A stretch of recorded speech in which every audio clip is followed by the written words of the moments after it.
¿Qué tal? Muy bien, buenas tardes. Perfecto. Sí, buenas tardes. ¿Qué tal? Bien, ahora sí, vamos a dar comienzo a la videoconferencia de la semana 4 del módulo 3, Ambiente, dentro del Diplomado de Desarrollo Sostenible. Y lo que vamos a ver hoy es suelo y agroquímicos, contaminación y remediación. Paso a compartir pantalla. ¿Se ve? ¿Sí? Sí, sí, gracias. Perfecto. Bien, comenzamos entonces. Bien, ahora bien, vamos a arrancar primero por lo que es la definición de suelo, ¿no? ¿A qué se denomina suelo?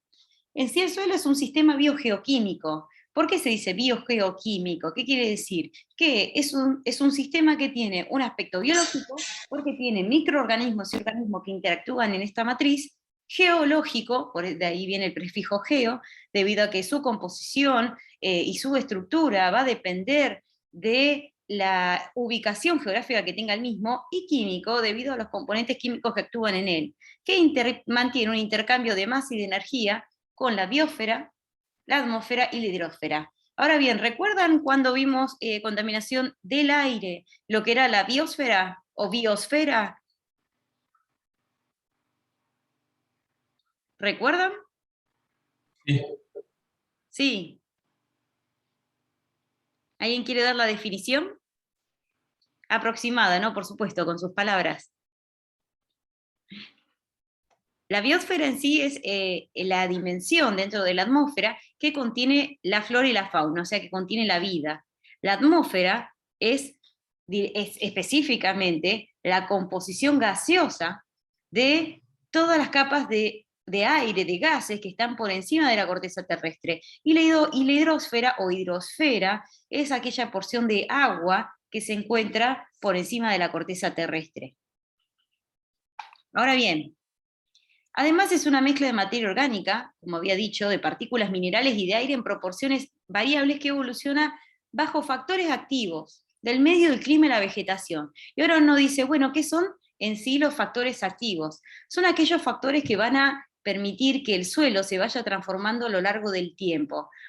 Por ejemplo, el factor climático. El factor climático, tal como el régimen de precipitaciones, la humedad relativa, o sea, la humedad ambiental, también los vientos y la cantidad de horas de sol, de hora solar que recibe una determinada porción de suelo dentro de la superficie terrestre, va a caracterizar, va a moldear un suelo. Por lo tanto, hay suelos que tienen características similares a pesar de provenir de roca madres diferentes. ¿Qué quiere decir esto entonces? Que son suelos muy similares a pesar de estar en puntos geográficos muy distantes, y además que son suelos que se han formado a partir de la fragmentación de rocas muy diferentes, de roca madre muy diferentes. Vamos a ver después en dónde se encuentra la roca madre.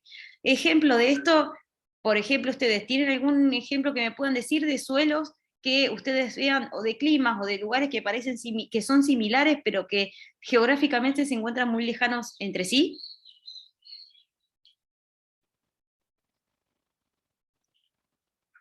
Si tienen algún ejemplo, pueden compartirlo. Por Sí, ejemplo, maestra. ¿cómo? Maestra, buenas tardes, Alejandro. Alejandro Gallegos, en la zona donde nosotros habitamos aquí en México, en nuestro país, nosotros estamos habitando en un estado que se llama Tabasco. Es una zona netamente baja, ¿verdad? Y a 2,000 kilómetros aproximadamente hacia la zona norte de Sonora, Chihuahua, de los 32 estados que tiene nuestro país, nos encontramos con una tierra seca prácticamente, donde pasan 2 años o más, maestra, que no llueve. Y todo lo contrario, aquí donde nosotros estamos, aquí nos Claro, amenaza la lluvia constantemente por el tipo de suelo que tenemos. Así es. claro. Eso es factor climático moldeando totalmente dos tipos de suelos diferentes, tal cual, así es. Cómo el clima mismo puede modificar el paisaje. Paisajes similares, por ejemplo, o sea, otro ejemplo, pero apelando a la similitud de paisajes, por ejemplo, Suiza con lo que es la Patagonia Argentina. O sea, yo les muestro una foto de Bariloche y les muestro una foto de Suiza, es muy, muy difícil de distinguirlo, además de que Bariloche fue colonizado o no por suizos. Pero más allá de la arquitectura, hablando del paisaje en sí, o por ejemplo lo que es el sur de Canadá o norte de Estados Unidos con la Patagonia Argentina, también son suelos totalmente diferentes, o sea, suelos que han comenzado a ser fragmentados a partir de rocas madre diferentes en puntos geográficos muy distantes y que tienen características similares. Además, después tenemos otro factor activo que es el factor geográfico, que va a permitir que un suelo evolucione por que tenga una evolución erosiva o una evolución sedimentaria. ¿Qué es esto? La evolución erosiva es la evolución que sufren los relieves, las montañas, las sierras, los valles a lo largo del tiempo. El viento, la lluvia y el sol van a ir degradando las pendientes, por ejemplo, la cordillera de los Andes, por ejemplo, las sierras, por ejemplo, en Argentina, las sierras de Córdoba, de modo de que esas pendientes se van a ir suavizando con el tiempo debido a la erosión y a la fragmentación de estos relieves mismos. Por eso, en años geológicos, la cordillera de los Andes es una formación joven debido a que sus pendientes son altamente pronunciadas. En era geológica, ¿no? Por supuesto, se le denomina formación rocosa joven. Las sierras, por ejemplo, son formaciones de millones de años más, tienen millones de años más o mucho más antiguas, debido a que se puede apreciar de que sus relieves están mucho más desgastados debido a lo que es la evolución erosiva. Además de que el viento en sí va degradando las relieves, el agua, ¿se acuerdan que habíamos dicho que cuando el agua infiltra a través de las rocas, se congela, la fragmenta? Bueno, eso también es una de las funciones dentro de lo que es la evolución erosiva que se le atribuye al agua. Y después está la evolución sedimentaria, que es el proceso opuesto, que es digamos, el rellenado, o es sí, sería la deposición de todos esos fragmentos sedimentados de las pendientes en los valles o en las depresiones. Por lo tanto, donde hay zonas que hay depresiones o que hay digamos, pozos directamente o valles, los mismos van a ir siendo completados a lo largo del tiempo por medio de esta evolución sedimentaria. Van a recibir los sedimentos de otras zonas depositados por medio del viento y por el medio del arrastre pluvial, o sea, de las precipitaciones, y van a llevar a cabo lo que es la nivelación.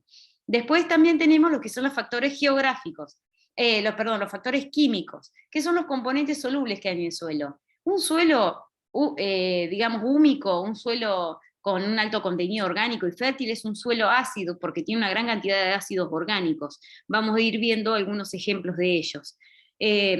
Además, otro factor también que va a evolucionar a lo largo del tiempo, y también teniendo en cuenta lo que es el factor químico, es necesario tener en cuenta que en este factor vamos a tener lo que son los nutrientes, o sea, aquellos metales y aquellos no metales que son fundamentales para la nutrición de la flora. Ahora sí pasamos a lo que son los factores activos biológicos, como son la flora y la fauna, que van a estar oxigenando, que van a estar sosteniendo la matriz del suelo. Por ejemplo, las raíces de los árboles principalmente, y las raíces de los demás vegetales, sostienen con las mismas lo que es la estructura del suelo. Les permite dar esponjosidad, permite que haya una porosidad regular a lo largo del estrato del suelo. Por lo tanto, esto le va a permitir la oxigenación en el mismo y va a permitir la vida microbiológica y macrobiológica en este. Y además, el factor activo de los minerales, la textura y el tamaño de las partículas, que también lo vamos a ver. Es por eso que cuando un suelo comienza el proceso de desertificación, por ejemplo, un suelo que ha sufrido la tala de árboles, van a ver en el mismo de que, como no hay árboles, el suelo se comienza a compactarse. Como el suelo comienza a compactarse, pierde lo que es la esponjosidad y pierde lo que es la porosidad. Al perder lo que es la porosidad, el agua llega, digamos, hasta la corteza del suelo, le cuesta bajar hacia los estratos más, digamos, los horizontes, por debajo del horizonte cero del A, que lo vamos a ver, y por ende va a ir disminuyendo el contenido de humedad de ese suelo. Ese suelo comienza a compactarse, disminuye la vida microbiológica y biológica en él, y por lo tanto comienza lo que es el suelo de empobrecimiento, de desertificación. Además de que el agua lava los nutrientes, los arrastra, ya que no hay ninguna estructura que los sostenga, también disminuyendo la concentración de nutrientes. Por lo tanto, un suelo que no tiene cubierta vegetal comienza un proceso, una cadena de sucesos que lo van desertificando paulatinamente. Dentro de lo que son las características físico-químicas del suelo, que era lo que les quería decir, es fundamental lo que les decía, la porosidad. Principalmente el suelo se compone de 3 tipos de estructuras, lo que es la arcilla, el limo y la arena. La arcilla son aquellas partículas con mayor cantidad de contenido mineral y por ende, al ser partículas de muy, muy bajo tamaño, un suelo que tiene un gran contenido de arcillas es un suelo con una porosidad muy, muy baja, o sea, tiene poros muy, muy pequeños. Este suelo se compacta más fácilmente, pero tiene un alto contenido de metales solubles. El suelo que tiene limo es un suelo que tiene una porosidad intermedia, es un suelo que tiene un gran contenido de ácidos húmicos, es un suelo mucho más apto para lo que es la agricultura. O sea, un suelo franco-limoso es el suelo más apto para la agricultura debido a que tiene una mayor parte de limo y una porción mucho menor de arena y de arcilla. Y el suelo arenoso, principalmente formado por arena, es un suelo que tiene una gran porosidad y tiene una muy baja capacidad de retención hidráulica. Ustedes vieron en el mar, en una costa, que viene la ola, moja la arena y rápidamente el agua escurre hacia abajo o hacia los costados y el mismo arena ya se puede comenzar a secar dependiendo de la temperatura que haya, ¿no? Pero ustedes pueden ver que un suelo totalmente arenoso es un suelo no apto para la agricultura. Otra característica es la temperatura, que condicionan MO es materia orgánica. La materia orgánica y los contaminantes. ¿Qué quiere decir esto? Un suelo con una temperatura entre unos 15 grados y unos 35 grados es un suelo apto para la vida. Es un suelo en donde se van a desarrollar microorganismos como las bacterias desnitrificantes, que van a ser las bacterias que van a quitar el nitrógeno de los nutrientes del suelo, aquellas bacterias que van a consumir oxígeno y van a exhalar dióxido de carbono que es captado por los vegetales para poder realizar su proceso de respiración, los cuales a su vez expulsan oxígeno. Esto va a permitir también la vida macrobiológica, que son los insectos que se encuentran en el suelo. Por lo tanto, un rango de temperatura óptimo para la vida es ese. Por debajo de ese rango también se encuentra en menor medida la actividad biológica y microbiológica en el suelo, y por encima de él también. Pero ese es el rango óptimo para lo que es el desarrollo de la vida dentro de la matriz del suelo.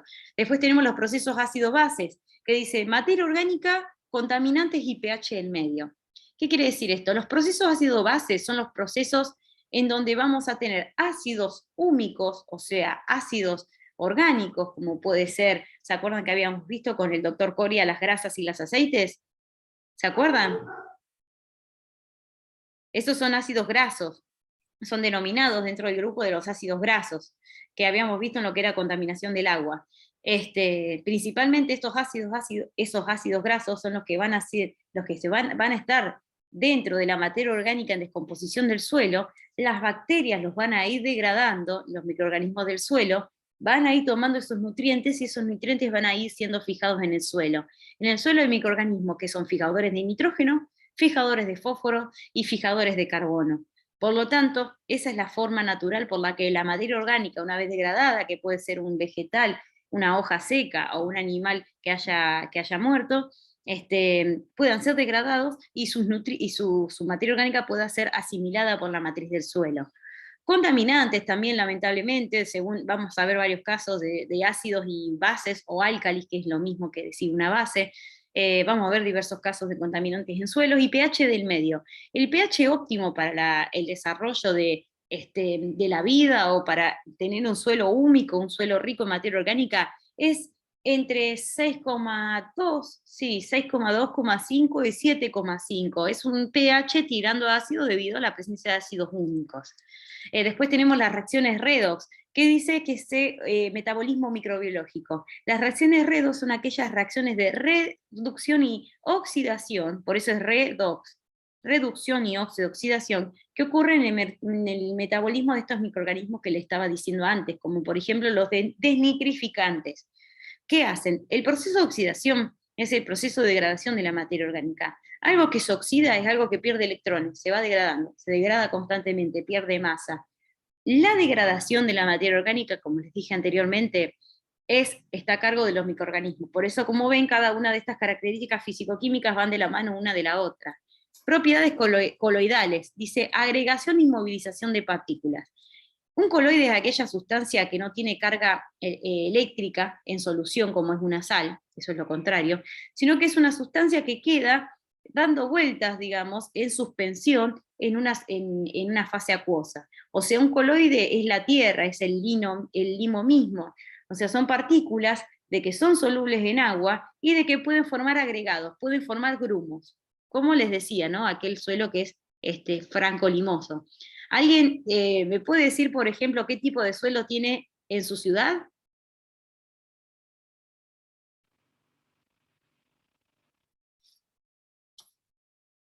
¿Hola? ¿Se escucha? Sí. Sí, se escucha. Yo le dije, maestra, que aquí nosotros nuestro suelo es húmedo, es muy húmedo, pues todo lo que se siembra se da. Estamos en el sureste de la República Mexicana. Todo el suelo, estamos rodeados de muchos ríos, de ríos caudalosos, en nuestro estado de Tabasco con 17 municipios, pero muchísimos ríos, mucho río, mucha agua, y es un suelo planicie, le llaman, y todo lo que se siembra se da. Es uno de los estados más fruteros, y aquí se tiene el producto que ustedes lo deben conocer, lo que es el cacao, de donde se hace el Sí. chocolate. Ese es nuestro estado, es de aquí, es originario, de aquí de este país. Y con el Tratado de Libre Comercio que se firmó hace más de 15, 20 años, pues bueno, con ese tratado ya se empezó a exportar, primero a través de barco y pues ya luego a través de avión y cargas, ¿no? Pero sí tenemos ese tipo de suelo, aunque también tenemos una zona montañosa, pero la mayor parte es un suelo, es muy arenoso, muy práctico para sembrar. Decían los maestros que nos han dado desde la preparatoria que aquí no se da lo que no se siembra. Lo Claro. vas a cosechar si no siembras nada, pero si siembras algo, algo vas a cosechar, maestra. Gracias. Claro, sí, sí, sí, bendito suelo. Es un suelo altamente apto para la agricultura y muy rico en minerales, en nutrientes y en humedad, por supuesto. Debido a que tiene una cubierta vegetal óptima, es que el suelo también puede mantener su estructura y su porosidad y por ende su oxigenación. Muy bien, gracias. Profesora, Sí, en la definición de la Enciclopedia de Suelos de Tabasco, la región de Tabasco pertenece al periodo cuaternario. Su composición es de rocas ígneas, extrusivas y arenas de aluvión. Los tipos de suelos localizados en el estado son el vertisol, que son suelos muy arcillosos, presentan problemas de agrietamientos en la época de sequía y claro. tienen problemas de drenaje en épocas de lluvia. Regosoles son suelos arenosos de bordes de playas.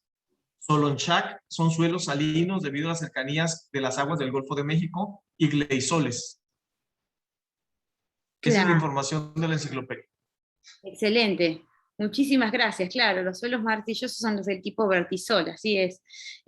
Claro, eso es lo que iba a decir precisamente respecto a lo que es la inmovilización de las partículas. Un suelo con un mayor contenido de arcilla es un suelo que, si bien presenta algunos problemas para lo que es la percolación. ¿Qué quiere decir la percolación? La circulación del agua hacia abajo a través de los estratos. Un suelo arcilloso presenta ciertas ventajas a la hora de ser remediado ante una contaminación, porque si bien no baja el agua, tampoco baja el contaminante. Por lo tanto, tiene sus contras, pero también tiene sus pros a la hora de mantener su sistema lo más protegido posible, digamos. El suelo, aparte arcilloso, es un suelo que cuando entra el agua, en la medida que puede entrar, se hincha, y cuando se seca, se solidifica. Por eso tiene problemas de agrietamiento durante las sequías. Por eso, pero tiene una mayor capacidad de intercambio iónico. ¿Qué quiere decir esto? Que al tener una mayor cantidad de metales y de nutrientes, sí se puede, si es que en ese suelo, dependiendo del contenido de arcilla, es posible la vida vegetal, esos vegetales tienen mayor cantidad de iones a los que pueden acceder. O sea, mayor contenido, esto es justamente lo que le iba a decir de los colores, mayor contenido de arcilla son aquellos suelos que son aquellos rojizos o amarillentos que tienen cierta cantidad de compuestos de hierro. Si es más tirando a rojizo, son suelos con sesquióxido de hierro o trióxido de hierro, ¿no? Hierro 2, oxígeno 3. En estos suelos, el Maestra, agua, sí, perdón, maestra, que le interrumpa, nada más añadiendo por ahí. Aquí sí, sí, tenemos esa tierra rojiza que dice usted y que veo en su gráfica. Aquí la tenemos en varias partes de aquí del estado de Tabasco y le llamamos tierra colorada. Así le tierra he colorada. clasificado, por eso sí es rojiza, ¿eh?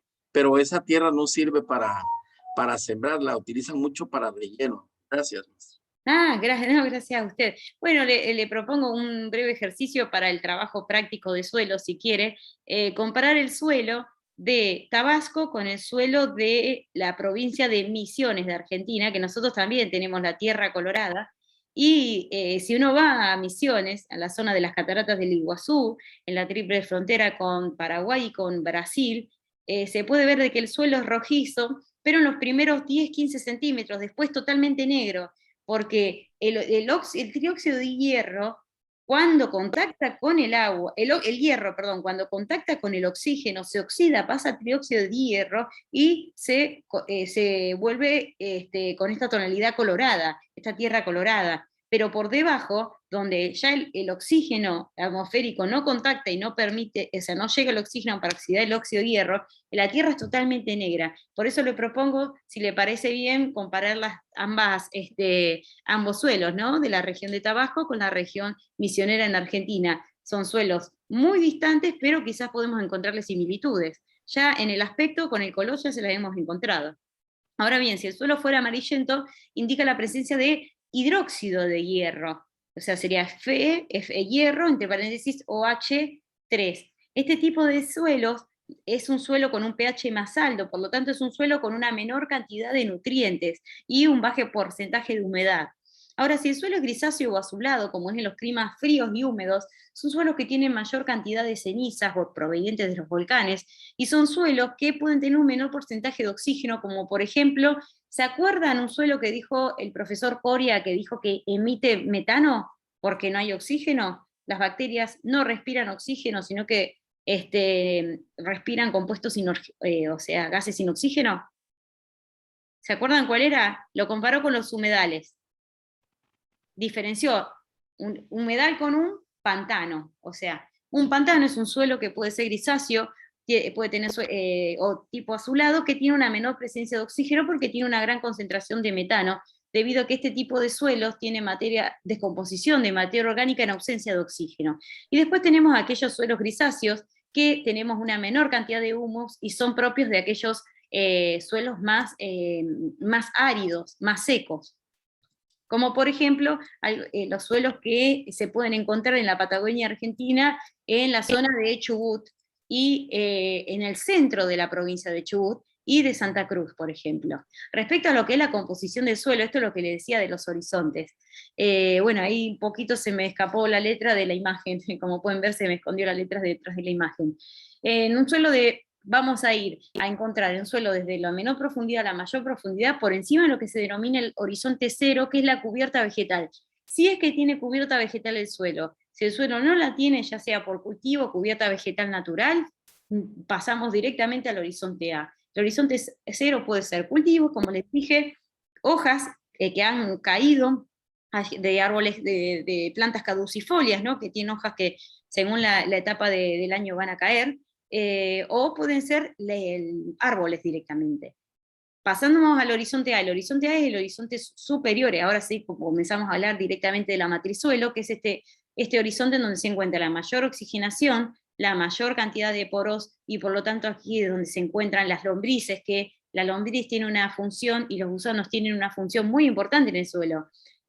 Con su pasar generan esas cuevas, esos caminos que permiten una mayor oxigenación. Por eso, al igual que las hormigas, por eso la presencia de este tipo de insectos es fundamental a la hora de tener un suelo oxigenado y bien nutrido. Pasando al horizonte B, el horizonte B suele ser un suelo con mayor cantidad de arcilla y con una porosidad menor, pues también con un nivel de humedad mucho menor en promedio, ¿no? Hablando en un suelo que cumple con todos los horizontes. y por lo tanto en esta zona se encuentra una mayor cantidad de metales y de nutrientes del tipo metálico, como es el magnesio, es el potasio, es el hierro.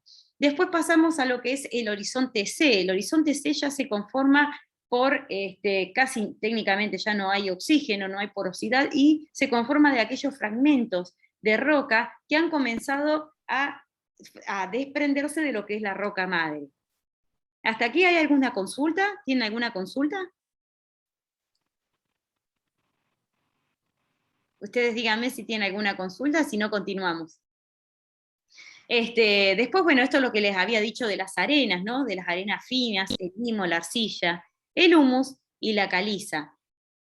La caliza es el carbonato de calcio, es un componente muy interesante en el suelo debido a que el carbonato de calcio es la cal, precisamente, que es la que se puede encontrar en determinadas grietas de los suelos. Es un nutriente y cuando contacta con el agua se forma lo que es el ácido carbónico. Este ácido carbónico es el que, por ende, si se forma ácido carbónico, es el que va a ir degradando el carbonato de calcio y se van a ir formando aquellas grietas o diaclasas también en las rocas que son ricas en carbonato de calcio o en caliza. Por eso la estructura de un suelo es el modo en que estos elementos, el limo, la arena, la arcilla, el humus es la materia orgánica descompuesta, y la caliza se unen para formar la fase sólida de los mismos. O sea, es el modo en que estas partículas se unen para formar determinadas estructuras, pudiendo ser en placa, por ejemplo, como arriba a la izquierda tenemos, pudiendo ser prismática, la del tipo prismática indica un gran contenido de arcilla, pudiendo ser, por ejemplo, en bloque, o granular. La granular es la que tiene mayor contenido de arena. Ahora bien, esto era lo que les decía recién, pueden ver en estas dos imágenes que les muestro lo que es un suelo desertificado, un suelo en el cual el horizonte A ha sido afectado por el sistema de labranza. Por eso es fundamental tener en cuenta a la hora de trabajar con la agricultura lo que es la rotación de cultivos, lo que es dejar el rastrojo. O sea, el rastrojo, que son los restos de la cosecha, por ejemplo, a la hora de cosechar maíz, como tienen en la imagen de abajo, que hay maíz en crecimiento, van a darle esa cobertura vegetal al suelo, la van a proteger de las lluvias, del viento hasta la próxima cosecha, y van a favorecer la retención de humedad, la porosidad y también la retención de sus nutrientes, además de que es materia orgánica en descomposición, por lo tanto son nutrientes que van a ir percolando en el suelo, que van a ir percolando y van a ser fijados en el suelo por sus microorganismos. Por eso es fundamental, y aparte para quien explote el suelo es mucho más rentable que el rastrojo se mantenga sobre su cubierta, sobre su horizonte A. Por lo tanto, es importante conocer las alteraciones debido a la explotación. Por ejemplo, en la Argentina, bueno, todos conocemos, ¿no?, lo que es la desertificación de los suelos a causa de la agricultura intensiva. Y esto era lo que yo les decía, se pierde la esponjosidad, el suelo se compacta, por lo tanto pierde su capacidad de retener agua, su capacidad de retener nutrientes, por lo tanto es cada vez más difícil la vida en él, tanto la vida de la fauna como de la flora. Por ejemplo, ahora sí, vamos dentro de lo que es, digamos, la parte del impacto ambiental dentro del suelo, vamos a hablar un poco de lo que son los agroquímicos. Si me permiten, les comparto ahora la definición. Todo este material ya está subido. Estaba leyendo lo que me habían escrito sobre la situación de inundaciones en la región de Tabasco, lo que es la pérdida de la siembra, y también, por supuesto, la pérdida de ganado. Sí, eso es un problema muy grave, por eso es fundamental tener o empezar a implementar tecnologías de que permitan predecir, que lo habíamos hablado anteriormente en otras clases, que permita predecir lo que es eventos climáticos tan complicados como son las inundaciones, ¿no? Ahora les voy a compartir lo que son vamos a seguir con la parte de agroquímicos. En el aula ponemos la información de los links para poder conectarse a cada una de las clases, por lo general 5 o 6 días antes de la misma videoconferencia, por si el mensaje llegara a fallar y no le llegase sus casillas, ¿no? Por lo tanto, bueno, un agroquímico, que es en sí, según la Organización la Organización Mundial de la Salud, es una sustancia o mezclas de sustancias que se van a utilizar para dar un beneficio a un determinado cultivo, o sea, pueden destruir o reducir la presencia de agentes como insectos, ácaros, moluscos, roedores, hongos, malas hierbas, bacterias y otras formas de vida animal, vegetal o microbiológica que estuvieran interfiriendo en el desarrollo de un determinado cultivo, pudiendo ser los que son los insecticidas, que van a combatir insectos precisamente, como moscas, gusanos y escarabajos, larvicidas también y ovicidas hay, acaricidas que van a luchar directamente con los ácaros, herbicidas para los que son las hierbas indeseables dentro de un cultivo, que crecen en el mismo medio e absorben los nutrientes del cultivo o impiden el crecimiento del mismo, nematicidas que van a combatir, por supuesto, los nemátodos que son microbiológicos, y fungicidas que son aquellos que eliminan los hongos que van a también interferir en el buen desarrollo del cultivo. Lo que tienen ahí abajo a la izquierda, por ejemplo, es el diclorodifeniltricloroetano, que es el DDT. Este compuesto es uno de los principales, de los más efectivos insecticidas, igual es muy controversial y está prohibido en varios países. Más allá de que si en Argentina está prohibido y se usa, por ejemplo, ¿no? Pero bueno, como para que lo tengan en cuenta. Por eso, como les puse ahí una breve síntesis de lo que es la definición, son sustancias utilizadas en la producción agrícola para controlar plagas, enfermedades y malezas. Ahora bien, también tenemos los bactericidas, que van a atacar, por supuesto, las bacterias, que van a colonizar y van a impedir el desarrollo del foliaje, principalmente en los cultivos, molusquicidas, contra los caracoles y babosas, rodenticidas, o sea, para disminuir la población de roedores, desinfectantes de suelos, repelentes de insectos, por supuesto, y atrayentes, que son por lo general un cebo, como para atraer, por ejemplo, los que son las cucarachas, los que son las ratas, o lo que son también los insectos hacia un determinado veneno. Después lo que tienen ahí en la imagen a la izquierda es el clorpirifos, que es un insecticida organofosforado. ¿Qué quiere decir esto? El que vimos anteriormente tenía principalmente fósforo. Este tiene un compuesto, tenía cloro, perdón. Este además de cloro tiene un compuesto con fósforo. Por ejemplo, lo que hace es inhibir la acetilcolinesterasa, causando lo que es un colapso nervioso en los insectos. O sea, lo que ataca es el sistema nervioso directamente. Bueno, en Argentina, por ejemplo, más allá de la autorización regulatoria, es fundamental de que en Argentina les digo porque el SENASA, que es el Servicio Nacional de Sanidad y Calidad Agroalimentaria, envió una gran cantidad de normas y también hay normativa legal que debe cumplirse a la hora de aplicar fitosanitarios. Sin embargo, es fundamental que cada productor sea consciente a la hora de emplear una determinada dosis, a la hora de informarse del grado de toxicidad de la misma y también a la hora de la frecuencia con la cual aplica esa dosis. Ahora bien, si yo les digo, por ejemplo, ¿cuáles se imaginan ustedes que son las consecuencias negativas de excederse en el uso de un determinado insecticida organoclorado? Por ejemplo, el paratión o cualquier insecticida organoclorado. ¿Cuáles consecuencias negativas pueden nombrarme?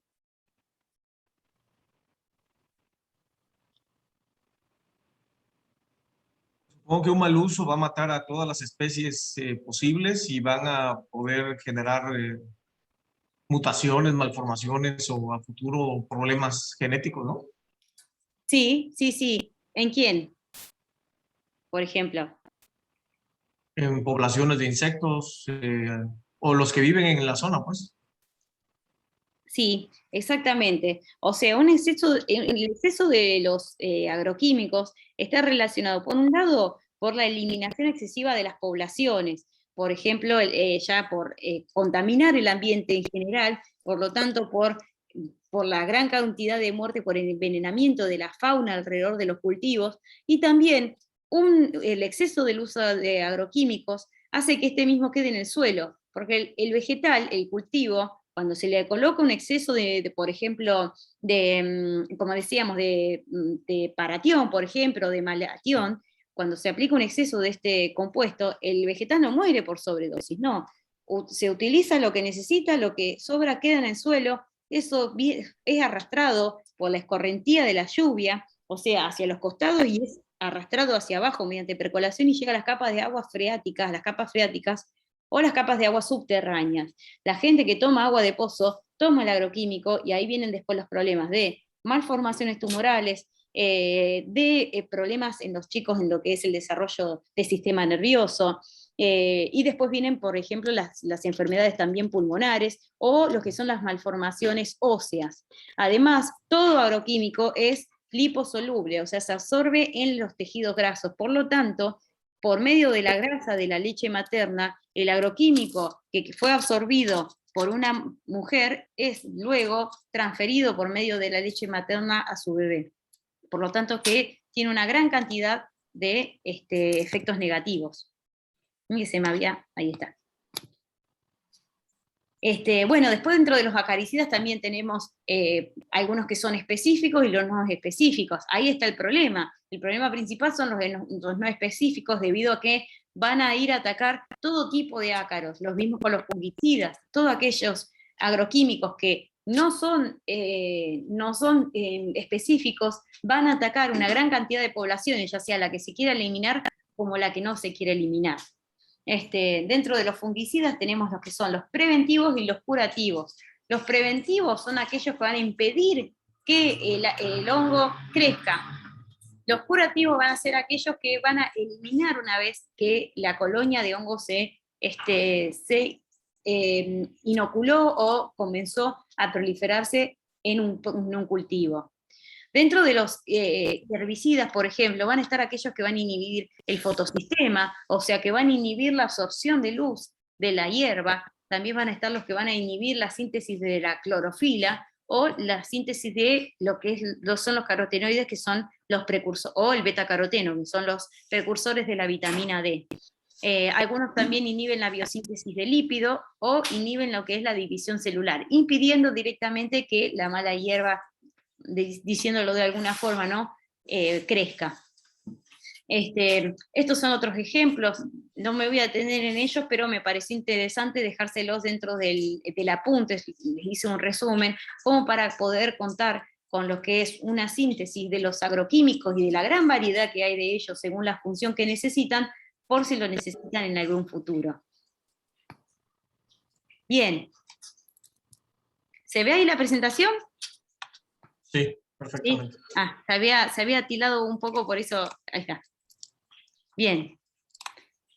Ahora bien, en Argentina, por ejemplo, lo que son las prácticas de control de plagas menos agresivas es muy baja, o sea, hoy en día todavía se sigue haciendo el uso intensivo de los que son los agroquímicos, por lo tanto, todavía hay una lucha con lo que es llevar a cabo las prácticas sustentables y utilizar, si bien agroquímicos, que esta utilización sea en la dosis y en la frecuencia que sea necesaria. O sea, no es que se está en contra de los agroquímicos, sino que porque gracias a lo que es la fertilización y lo que son los herbicidas, se ha podido incrementar la producción de alimentos a nivel mundial en un 30%. O sea, en esto nos metemos en una situación social de que es muy fácil decir no a los agroquímicos y comprar alimentos orgánicos cuando uno tiene un nivel económico que le permite comprar alimentos, pero no tenemos que olvidar que una gran parte de la población, si los alimentos orgánicos fueran totalmente orgánicos, habría un 30% menos de producción alimenticia en el mundo, por lo tanto, habría una gran cantidad de personas que se quedarían sin acceso a la alimentación. O sea, lo que digo, si hay menos alimento en el mundo, el mismo va a tener un valor mucho más alto. Hay gente que lo va a poder pagar, pero hay gente que no. Lo que se plantea es que si se van a usar agroquímicos, que se usen en la menor cantidad posible y en la medida justa. Sí, perdón, ¿alguien quería comentar algo? Sí, maestra. Hace 10 años tuve la oportunidad de estar en Almolonga. Si ustedes lo vean, Almolonga pertenece a Guatemala, es un lugar de Guatemala. Ahí no se utilizan ningunos químicos y Almolonga es conocido como uno de los lugares que, bueno, ahí la gente ora, no hay cárceles, no hay centros de vicios, etcétera.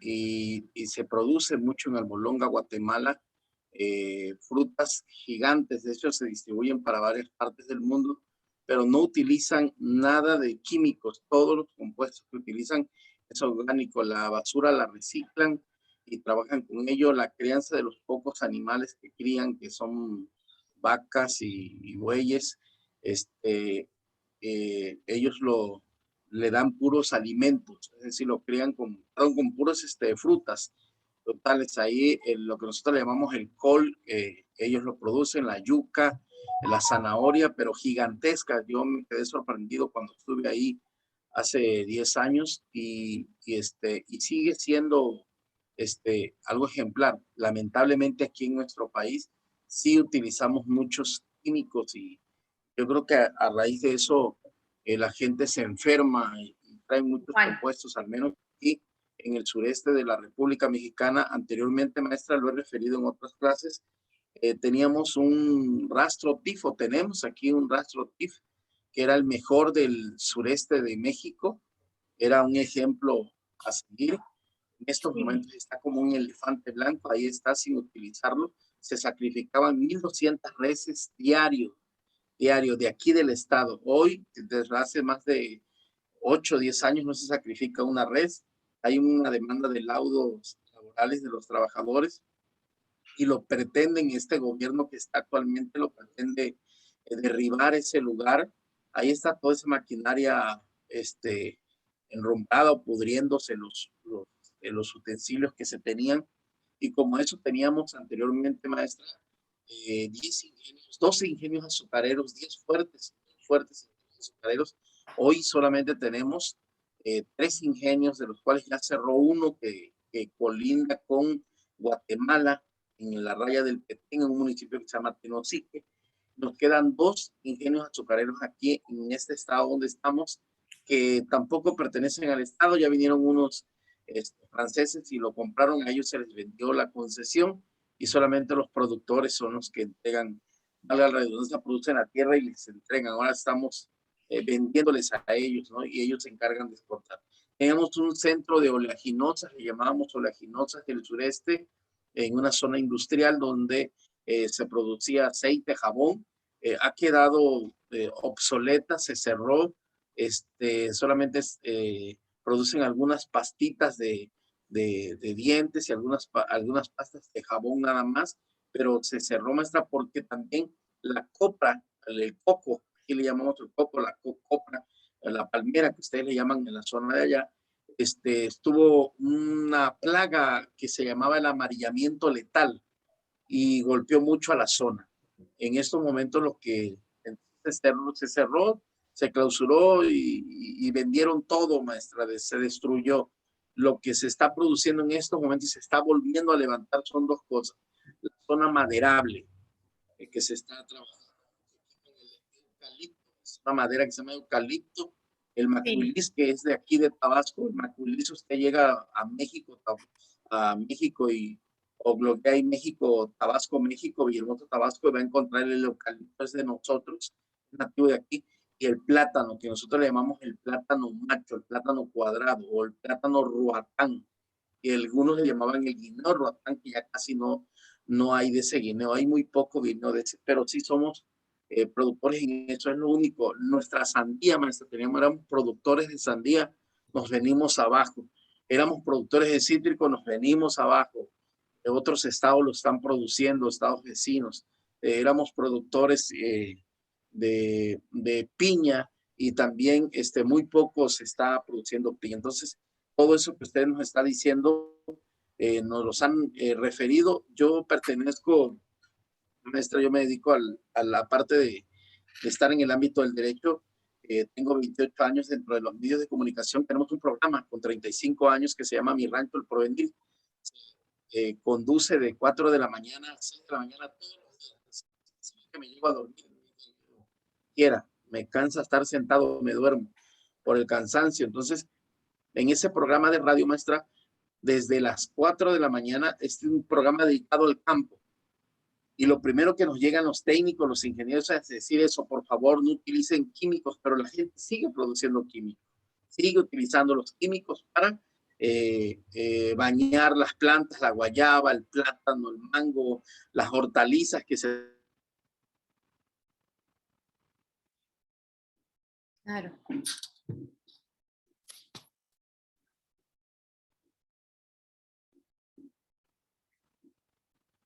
Contaminación, mucho cáncer, cáncer de próstata, cáncer del riñón, entre otras cosas, y eso creo que le hace clase pasada hablamos del agua, ¿no?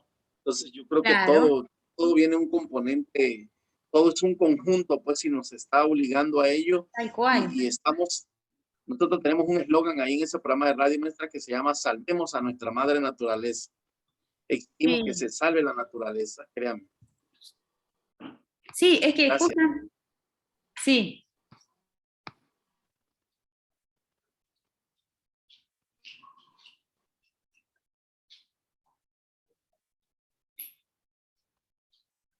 claro,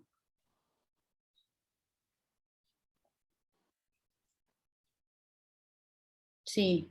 Hola, ¿me escuchan? No, no estamos escuchando. Ahí está, sí, ahí está, los estaba escuchando hasta que en un momento recién dejé de escucharlos, por eso les pregunté.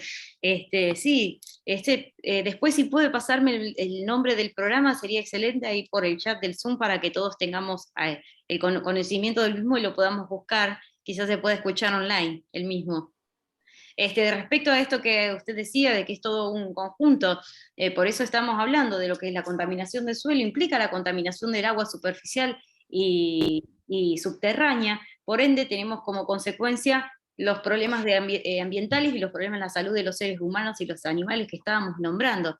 Por eso algunas de las propuestas son, a la hora de mitigar el efecto de los agroquímicos, es la concientización de los riesgos para la salud, que es en parte lo que estamos haciendo en el desarrollo de esta clase, formular un protocolo de evaluación para detectar enfermedades derivadas, que es lo que se está haciendo hace rato y es bastante complotado por ciertas empresas productoras de agroquímicos, elaborar un registro de las enfermedades provocadas en los mismos, incentivar a la explotación agrícola sustentable, o sea, que se haga un incentivo. Lo que hablamos es no estar en contra del 100% de la utilización de agroquímicos, pero si hay algún ecosistema, algún agroecosistema, perdón, que puede funcionar en ausencia de los mismos sería muchísimo mejor, por supuesto. Lo que estamos hablando de que los agroquímicos permiten un aumento en la producción, en el rinde y en la calidad del cultivo. El problema es el exceso en la utilización de los mismos. Por ejemplo, en el caso que ven ahí en las imágenes es lo que es la contaminación de las aguas y lo que es el problema de tomar aguas subterráneas con una gran concentración de glifosato. Y la urgente implementación de la regla, por ejemplo, de agroquímicos que se intenta implementar en determinadas provincias, como por ejemplo en Buenos Aires. Tener audiencias públicas y asambleas regionales en donde se debatan los problemas con la comunidad, que por supuesto son problemas tomados como tabú, ¿no? Son problemas que se suelen ni siquiera debatir puertas adentro, sino ni siquiera debatir, y la coparticipación en salud de aquellos municipios que demuestren cumplimientos, o sea, aquellos que, como en este caso en Guatemala, si tienen un correcto funcionamiento en ausencia de agroquímicos o un correcto funcionamiento de un agroecosistema, poder implementar, copiar, simular ese tipo de prácticas como para poder implementar en otras partes del mundo.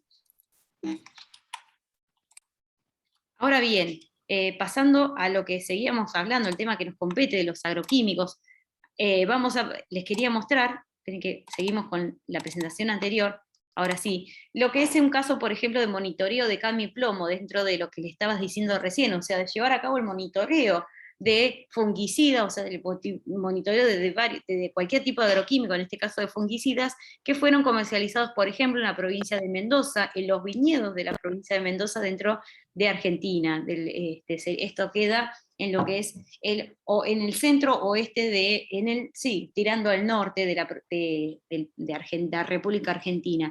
En este caso, lo que se determinaron fueron de 2.500 toneladas que se habían aplicado en este último año en la provincia de Mendoza, precisamente, se habían detectado como fungicidas metales pesados que habían sido los que eran aquellos que tenían plomo y cadmio, además que tienen cobre. Entonces, sulfato y oxicloruro de cobre, y los mismos además tienen compuestos con plomo y cadmio. De los mismos se había encontrado que aquellos que tenían plomo excedían la norma, los que tenían los sulfatos de cobre no excedían la norma. Sin embargo, lo que sirvió esto fue como para hacer un relevamiento y sentar lo que es una jurisprudencia, no un caso emblemático, como para poder de ahora en más comenzar a monitorear el exceso de agroquímicos, en este caso de metales pesados, en los que son los vinos precisamente. Esto es lo que hablábamos recién, ¿no? De que es un conjunto, o sea, la combinación de agricultura y ganadería en un sistema de agricultura continua o intensiva, lleva a lo que es el monocultivo de soja y lo que es la sedificación, la mala conservación y la desertificación de los suelos. El más controversial de todos, ¿no? Dentro de los agroquímicos, ¿cuál es? El glifosato, ¿no? Que es el principio activo del Roundup. El Roundup es producido por Monsanto, si bien la patente expiró en el año 2000, todavía sigue siendo uno de los más productores principales de los mismos, y este ácido es un herbicida que es objeto de controversia a nivel mundial. Ahora, ¿por qué? Porque la exposición a glifosato, más allá de que se sabe de que hay supuestos proyectos de investigación, para decir los supuestos, ¿no? De que lo defienden, que es biodegradable y que no es acumulable en el suelo. A pesar de eso, se ha determinado una gran cantidad de estudios a nivel mundial de que la exposición de los seres humanos al glifosato se vincula a efectos, a enfermedades crónicas, como son defectos congénitos, a malformaciones tumorales, a problemas, lo que les decía, en el desarrollo del sistema nervioso, ¿no? Problemas neurológicos, por eso está relacionado con lo que es la enfermedad del Parkinson. Los defectos congénitos experimentados por mujeres en Argentina y Paraguay pueden ser consecuencia de su exposición al glifosato utilizados en cultivos de soja y arroz transgénicos. Una cosa es la transgenicidad y otra cosa es la aplicación de agroquímicos, ¿no? Es otro tema, pero estos son los resultados que se han encontrado. Esto es un resumen de estudios, ¿no? Si quieren, si alguien quiere, me escribe y se les paso los artículos científicos individuales por si quieren más información al respecto. También interrumpe la reproducción debido a que causa daño mitocondrial, necrosis y muerte celular, por lo tanto es muy difícil seguir, por eso genera abortos espontáneos, porque interviene en la mitosis celular directamente. Por eso causa muerte celular en células embrionarias y placentarias. Puede causar antelaciones endócrinas, ¿no? En las concentraciones hormonales, en un determinado metabolismo. Interrumpe la producción de progesterona y de estrógenos y el retraso de la pubertad masculina. Además provoca impactos negativos como la reducción de la nutrición de las plantas y el incremento de su vulnerabilidad ante las enfermedades. Lo que tienen abajo a la derecha les puse la estructura molecular del glifosato, que tiene, si pueden ver, las 3 esferas negras es carbono, la azul es fósforo, las 8 esferas blancas que se ven son hidrógeno, y después tenemos las 5 esferas rojas es oxígeno, y la naranja es nitrógeno. Como para que tengan una idea de la estructura molecular de este compuesto que es tan controversial, ¿no? Lo que les había puesto acá, en este cuadro, ténganlo en cuenta, es una hipótesis, sustancia de baja persistencia y limitada potencialidad de bioacumulación y toxicidad sobre organismos. Este es el ejemplo de uno de los documentos resumidos que lo defiende, digamos, que dice de que no es bioacumulable, que es fácil de degradar, que no se señalaron relaciones entre lo que es el desarrollo del niño y la exposición a glifosatos, o sea, es como para que tengan un estudio en donde lo están defendiendo. Por supuesto, esto es para que vean que lamentablemente hay entidades de renombre que están avaladas para llevar a cabo lo que es la defensa de este tipo de compuestos, que está más que demostrado que no son necesarios y de que son altamente cancerígenos. O sea, a la hora de decir que es necesario utilizar agroquímicos, no estamos abriendo el abanico a todos, sino que se utilicen, como dijimos, la menor cantidad, lo mínimo necesario, seleccionando en base a su nivel de toxicidad cuáles de ellos vamos a aplicar a un determinado cultivo. Ahora bien, pasando a lo que son las prácticas de manejo y control de la erosión, tenemos lo que es la agricultura conservacionista, que tiene los principios de la perturbación mínima del suelo, la cobertura permanente de la superficie, que era el horizonte cero que yo les decía, la agricultura de rotación, o sea, la agricultura de rotación de cultivos, ¿no? A lo largo, que no sea la agricultura intensiva, que siempre por ejemplo, se monocultiva soja, con los objetivos de aumentar la cobertura del suelo, que eran los que les decía, aumentar la humedad y disminuir su erosión, aumentar la cantidad de materia orgánica para mejorar la estabilidad de los agregados y la actividad microbiológica, y mejorar la infiltración y la retención de la humedad dentro de la misma matriz suelo para disminuir el déficit hídrico, mejorando, por lo tanto, la retención del agua, disminuimos la escorrentía, o sea, el arrastre de nutrientes, también de contaminantes, ¿no? Por la lixiviación. Mejorar con las condiciones de enraizamiento, evita la compactación, que es lo que decía, las raíces mantienen la matriz del suelo, mejorando la fertilidad y la productividad, evitamos también la quema y el desperdicio de rastrojos, que era lo que también les nombraba anteriormente.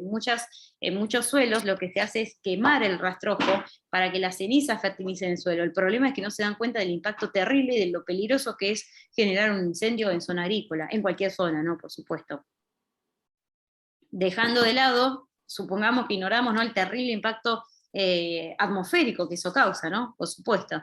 Reducir la contaminación del suelo y del ambiente, reducir al mínimo el uso de pesticidas y fertilizantes, aunque en momentos iniciales es posible aplicarlos. Es la máxima, es el objetivo de lo que es la agricultura conservacionista, ¿no? Esperen que, ahí está, no sé por qué de vez en cuando se tilda ahí está, seguimos. Ahora bien, dentro de los tipos de contaminación nosotros vamos a tener lo que es la contaminación física, que es la variación de los parámetros físicos, por ejemplo, la temperatura. O sea, un suelo que aumentó su temperatura a lo largo del tiempo debido al calentamiento global, padece de contaminación física. En cambio, la contaminación microbiológica es la aparición de especies de microorganismos patógenos que son diferentes de los organismos naturales. ¿Cuándo puede haber contaminación microbiológica? Por ejemplo, en aquellos suelos que son sometidos a un basural, aquellos suelos que sufren el impacto ambiental de un basural, por ejemplo. O sea, vierten un vertedero a cielo abierto, ¿no? Totalmente ilegal y sin control. La materia orgánica de los residuos domiciliarios es degradada, pero es un exceso de materia orgánica, lo cual trae un exceso de virus, un exceso de bacterias patógenas a ese suelo. Por lo tanto, ese suelo padece de contaminación biológica. Y el tercer tipo de contaminación es la contaminación química, que es la contaminación producida por la adición de compuestos extras que modifican la composición original del suelo, ya sean metales pesados, como hablábamos de los fungicidas, como plomo, cromo, cadmio, plaguicidas y herbicidas que quedan en el suelo y en el agua subterránea, compuestos orgánicos o volátiles derivados del petróleo, como son, por ejemplo, los que son, por ejemplo, hexano, solventes orgánicos, policlorodifenilo, que es el tradicional refrigerante de los transformadores, que es poderosamente cancerígeno, es muy, muy peligroso. Hidrocarburos aromáticos policíclicos, por ejemplo, que son también compuestos orgánicos derivados del petróleo. Nutrientes en el suelo, en exceso también es una contaminación. Es un modo de contaminación, debido a que el exceso de nutrientes en el suelo implica un exceso de la actividad biológica, un exceso del consumo de oxígeno en el suelo. Por lo tanto, es un desbalance dentro del microecosistema que hay en el mismo. Contaminantes radiactivos, por desechos radiactivos, que pueden venir del plutonio, del uranio, del agua pesada, o contaminantes inorgánicos como son las sales, provenientes de la desertificación de los suelos y también de la mala gestión de los agroquímicos. Por lo tanto, a la hora de ver cuáles son los factores que van a afectar en la acumulación y disponibilidad de los contaminantes, vamos a tener el pH. O sea, como les dije, un suelo contaminado va a tener un pH que se exceda al pH natural del mismo. Hay suelos que tienen pH más alto, más bajos. Por eso a la hora de remediar el suelo es necesario sacar una muestra fuera de la zona contaminada para saber cuál es el pH real, su textura, su mineralogía, su cantidad de materia orgánica real, y comparar con la zona afectada. Por ejemplo, ahora uno dice, bueno, pero ¿cuáles son los nutrientes del suelo? En esta imagen les agregué, les hice con esta imagen hacemos un breve resumen de los que son los nutrientes para el suelo, tanto para la matriz como para los vegetales: cobre, boro, hierro, manganeso, zinc, magnesio, calcio, potasio, fósforo y nitrógeno. Pueden estar en forma de óxidos o de hidróxidos, o sea, con oxígeno o con hidroxilo, OH. Si tienen alguna consulta, interrúmpanme, no hay ningún problema. Bien, hasta ahí nosotros habíamos visto todo lo que era contaminación del suelo. Ahora lo que vamos a hablar un poco son del transporte de las mercancías peligrosas a la hora de transportar mercancías peligrosas debido a que es un caso muy típico y muy común dentro de lo que es la contaminación de suelos en los alrededores a las rutas o carreteras. Por eso es que vamos a tratar este tema. Ahora bien, una mercancía peligrosa en sí es un desecho del tipo químico que se diferencia de un producto porque el desecho o el residuo carece de valor comercial. Esa es la gran diferencia que hay entre un producto y un residuo, que lo que es un producto tiene valor comercial y dentro lo que es un residuo no lo tiene. Entonces, ¿cuáles son las características que hacen que un producto o una mercancía sea peligrosa? Son las 6 características que les puse en la imagen de abajo, en esos tanques, como para que las puedan identificar. Corrosividad, o sea, que degrada, corroe la piel y bueno, por supuesto los metales y materiales, plásticos, polímeros, materiales de construcción. Reactividad, o sea, que son compuestos que reaccionan rápidamente generando vapores tóxicos. Explosividad, que son compuestos explosivos, ¿no? Que generan una combustión instantánea ante presencia de oxígeno y una fuente de calor. Toxicidad, que son compuestos que producen la intoxicación en el metabolismo de seres vivos, de seres humanos, de animales y de microorganismos. Inflamabilidad, que son compuestos de que pueden generar llama y altísimas temperaturas. Y riesgo biológico, o sea, son aquellos que pueden tener microorganismos patógenos. Bien, hay fallas a la hora de que haya este tipo de accidentes, de vuelcos de camiones, y hablo de este tipo de accidentes porque Daniel Coria, y bueno, lo he acompañado en la resolución de casos de contaminación muy complicados dentro de los que son los vuelcos de camiones en las banquinas de las carreteras o rutas dentro de la República Argentina. Puede estar relacionado con la carga del vehículo, o sea, puede ser problemas de las válvulas, de la fijación del tanque o de la cisterna que lleva este tipo de desecho tóxico, puede ser también un sobrellenado del tanque, o también la tapa mal cerrada, o sea, que el mismo no esté correctamente asegurado. También puede ser problemas con quien esté transportando, o sea, con el transportista del camión, que el camión o el camino tenga defectos y por ende pueda volcar, o también lo que son los problemas de vandalismo. Ahora bien, ¿cuál es, por ejemplo, ustedes me pueden decir algún ejemplo de desecho o de producto químico que pueda ser transportado por una carretera? Cualquier sustancia química que se les ocurra que pueda ser transportada.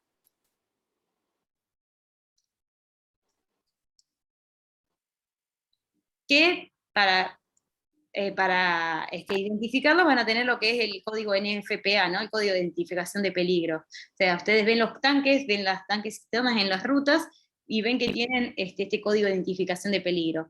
¿Algún ejemplo?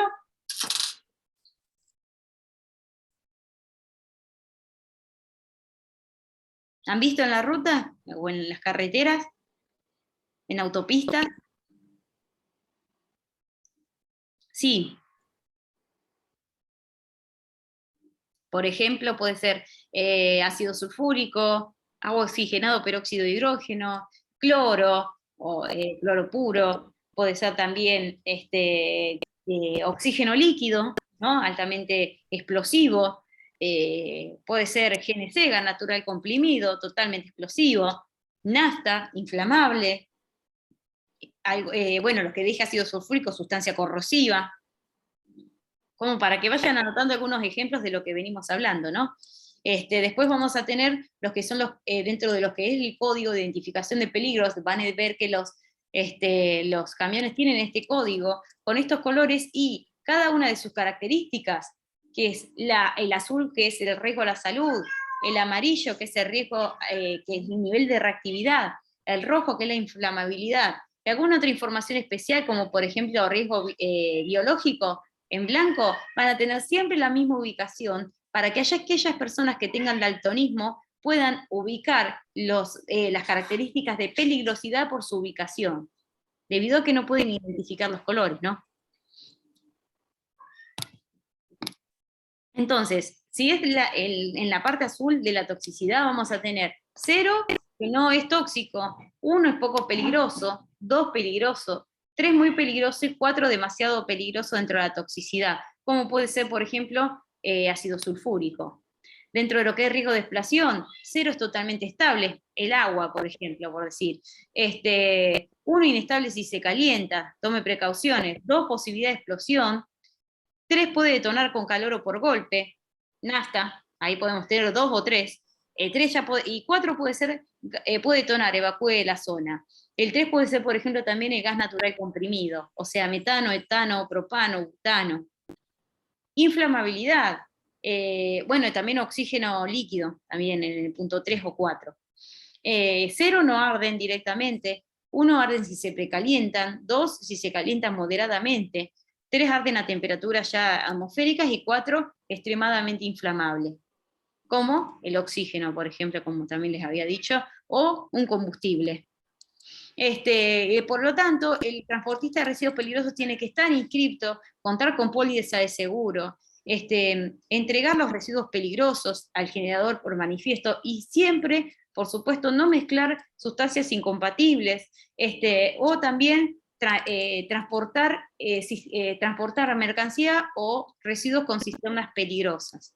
Dentro de lo que es Argentina está la Ley Nacional 24051, me puse como resumen como para que la tengan, pero quédense tranquilos que no vamos a aburrirlos con lo que es la normativa, pero es fundamental tener en cuenta las normativas para cada uno de sus países, debido a que a la hora de generar una técnica de remediación de un suelo contaminado, un proceso de remediación de agua contaminada, o de aire contaminado, siempre tenemos que tener en cuenta lo que es la normativa legal de nuestro país, porque va a ser el parámetro que tenemos que cumplir con nuestro proceso.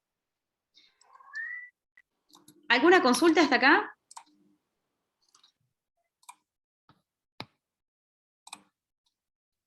¿Ninguna? ¿Venimos bien? Sí. Bueno, perfecto. Entonces, ahora vamos a pasar a lo que es les voy a mostrar algunos ejemplos de lo que es contaminación de suelos y lo que son las técnicas de remediación de suelos contaminados también.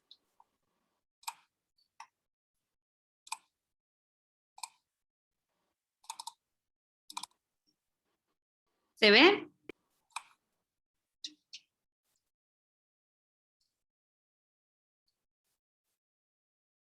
Ahí Sí, está. se ve muy bien. Perfecto, seguimos entonces.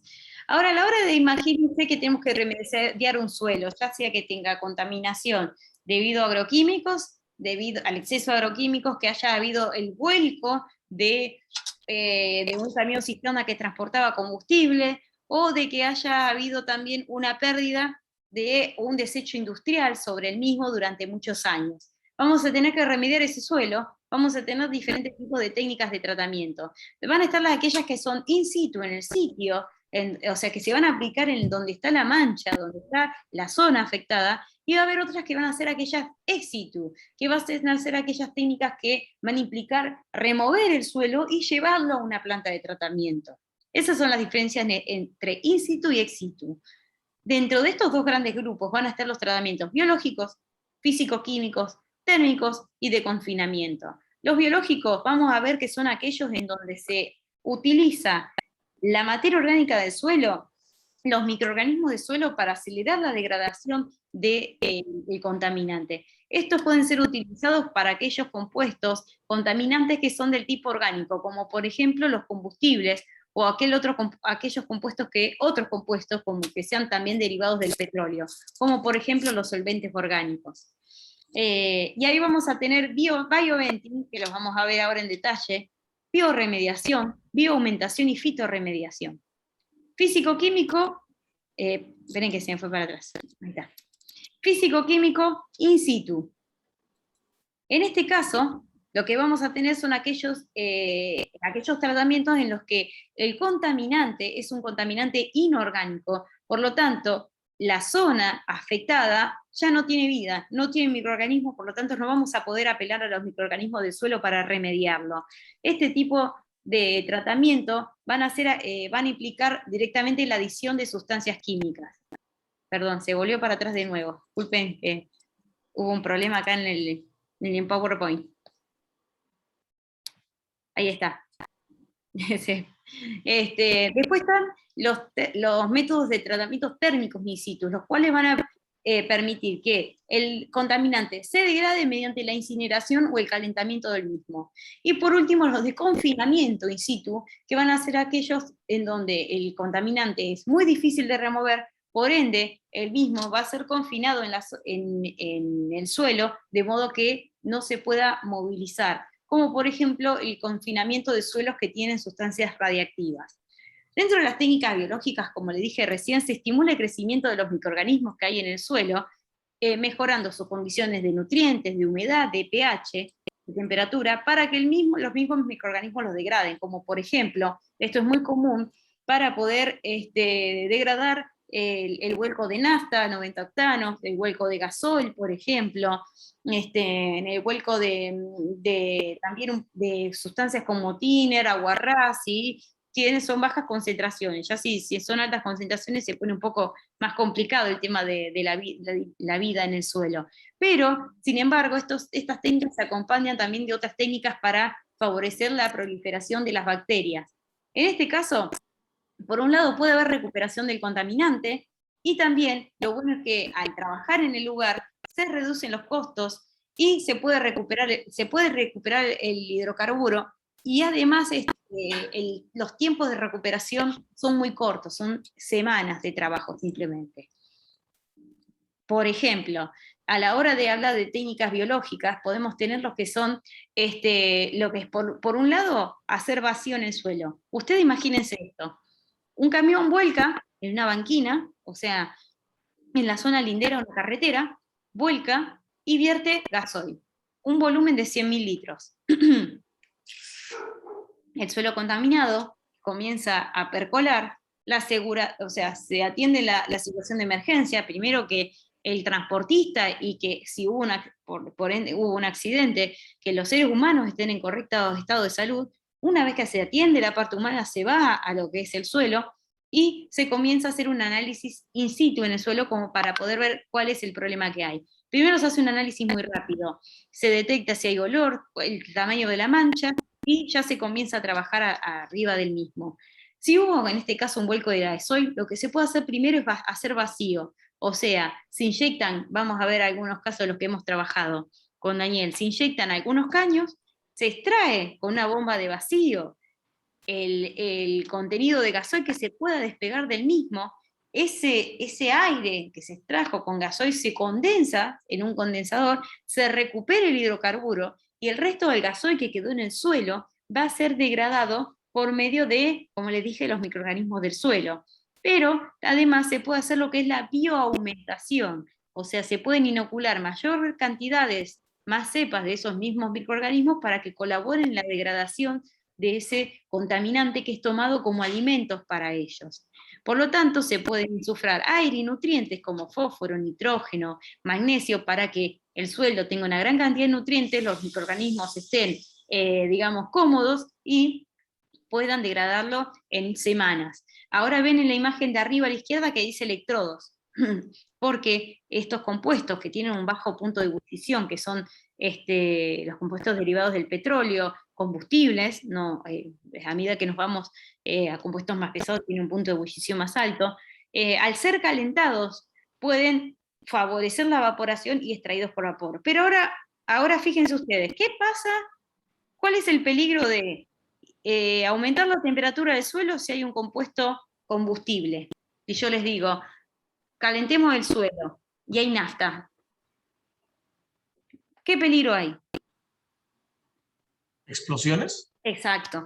Hay que tener muchísimo cuidado a la hora de inyectar, de poner electrodos y calentar. Sí, vas a sacar más rápido, o se va a evaporar y va a salir más rápido el gasoil, la nafta, pero yo no lo recomiendo. Es mejor esperar un poco más que estar con un riesgo de explosión en el suelo. O sea, aparte, imagínense que estamos hablando de volúmenes enormes de suelo. Después vamos a hacer un ejercicio, todos juntos, donde van a poder visualizar en números lo que es el volumen de suelo que puede estar contaminado por nafta, por ejemplo. Después tenemos lo que es el in situ soil washing, o sea, es lavado del suelo con agua. Pero en este caso, este tipo de lavado de suelo se utiliza cuando el químico o el contaminante es soluble en agua, lo que no estaría ocurriendo con los combustibles. También está lo que es la atenuación natural, o sea, ir monitoreando el suelo y dejar que los mismos microorganismos vayan degradándolo tranquilamente, sin intervenir en el mismo. Pero eso se hace cuando hay una baja concentración de contaminantes. El bioventing o bioventilación también es lo que estábamos hablando antes. Consiste en insuflar oxígeno en el suelo para aumentar la presión del mismo y que el contaminante se despegue de las partículas del suelo debido al aumento de presión.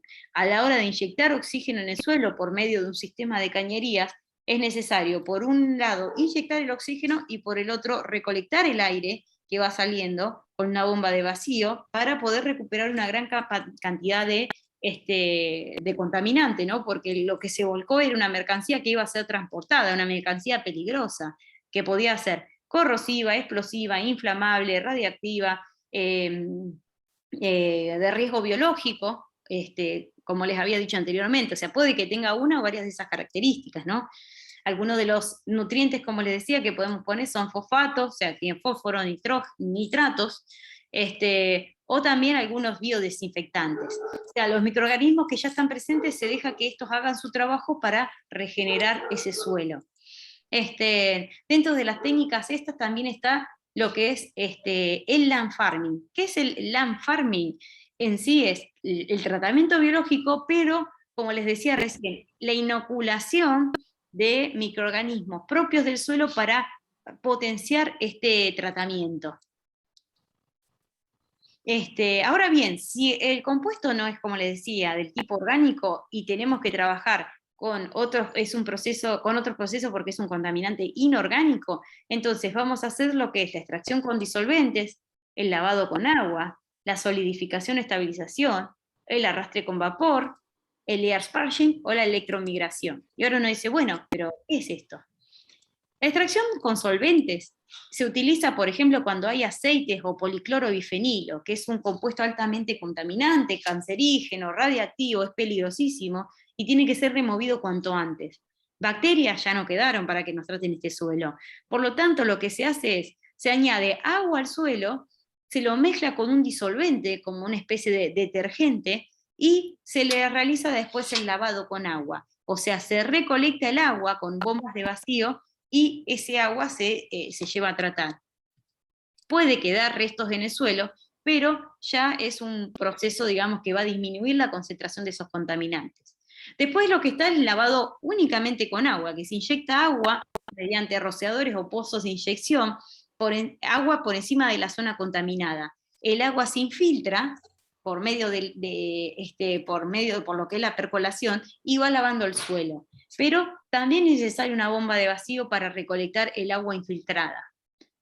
Lo que es la solidificación y estabilización, en este caso no se extrae el contaminante. La solidificación y estabilización es para compuestos que son compuestos, por ejemplo, son objetos, como por ejemplo son las pilas que tienen litio, las pilas botón, las pilas de los electrodomésticos, compuestos que tienen una gran cantidad de ácidos y de metales pesados, pero en muy pocas cantidades, las baterías de los celulares, todo ese tipo de compuestos que vierten, como por ejemplo un basural a cielo abierto, que es muy difícil de remediar, a veces la solución más económica y ecológica es contener el contaminante ahí y que no se mueva más.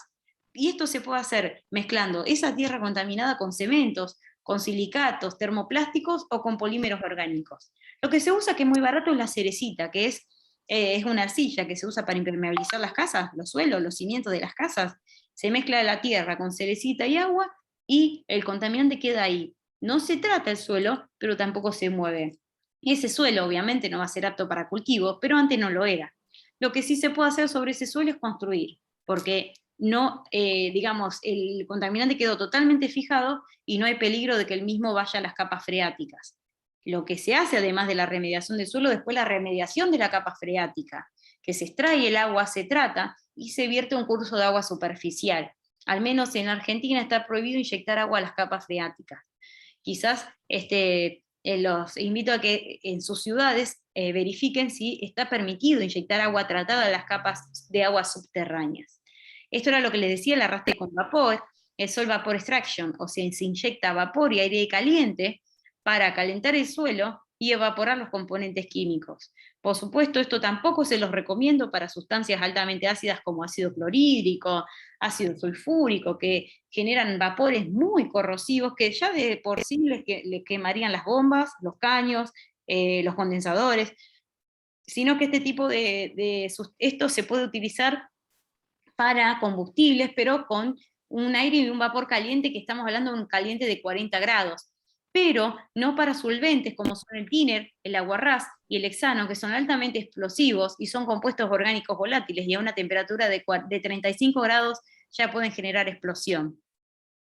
Por eso son técnicas muy buenas, pero hay que tener cuidado cuando aplicarlas. Por ejemplo, en este caso, este es uno de los primeros casos que había acompañado al doctor Coria en mi juventud. En este caso, por ejemplo, lo que hicimos fue el encofrado de los pozos para extracción, como pueden ver, para que después, por medio de las bombas de vacío, los caños no se muevan. ¿Qué se hace en la zona? Primero, se toma la muestra del suelo. Las muestras, se lleva al laboratorio y de emergencia nos dicen qué compuesto tiene. Una vez que uno sabe y qué técnica va a remediar, se comienza a trabajar. Esto se tiene que hacer en situación de emergencia y es una situación de alta prioridad, debido a que mientras se va planeando qué proceso hacer, el contaminante sigue bajando. Por lo tanto, no se puede perder tiempo. Primero se atiende la situación humana, y una vez que los transportistas y los implicados están protegidos, ya están atendidos médicamente, se procede con la remediación del suelo. En este caso, por ejemplo, como vieron antes, se cavó, se hicieron los caños, se inyectaron los caños, se encofraron, y una vez que se generó toda la matriz de caño, se colocaron por encima una lona negra, como ven, un polietileno polietileno de alta densidad, para que el aire no se escape por otros lados, sino que pueda ser recolectado por los caños. Como ven, este método lleva varios meses, y por ende se necesita, por supuesto, un generador de energía eléctrica, dado que la zona en la que esto ocurrió es una zona rural donde no hay acceso a la luz directamente, ¿no? Así que bueno, se necesitaba de un generador. Aquí este es otro caso también, en donde se hizo la extracción de vapores de suelo. Ahí se ven correctamente los caños encofrados. Los caños tienen que ponerse la tapa durante la noche, debido a que puede llover y puede haber viento y pueden entrar otras partículas dentro de los caños. Después uno va con la bomba, extrae, ya cae una piedrita, una piedra que cae en la bomba, entra a la bomba de vacío, puede ser complicado, por eso siempre hay que ponerle las tapas. Después también está el tema de la electromigración. Imagínense ustedes este caso. Es un proceso de electromigración en donde se aplican un campo eléctrico, o sea, cátodos y ánodos de electrodos, en donde se genera una gran diferencia de potencial, el suelo se calienta y los contaminantes comienzan a migrar de una zona a otra. Como les dije antes, altas temperaturas es muy complicado en un suelo, salvo que este suelo sea solamente un suelo altamente salino y estemos tratando de recuperar sales. Es un proceso, por lo tanto, este proceso de electromigración genera calor no solo por la diferencia de potencial, sino porque los iones van a ir de un electrodo a otro. Por lo tanto, este tipo de disipación de calor por efecto de Joule-Thomson no la recomiendo cuando estamos trabajando con sustancias inflamables, ni hablar de explosivas, ¿no? ¿Hasta aquí tienen alguna consulta?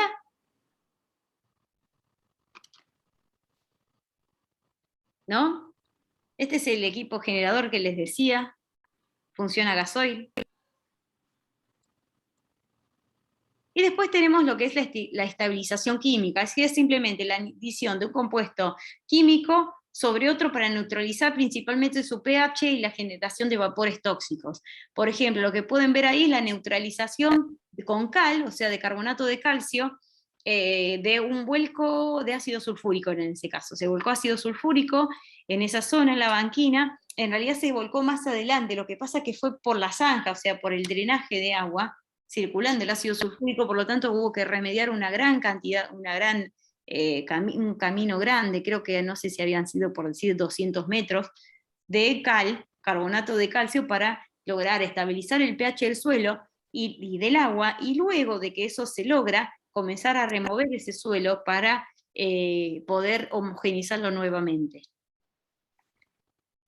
Estos son los sistemas de caños para la extracción, para las bombas de vacío, para inyectar el aire y para extraer el aire con el contaminante.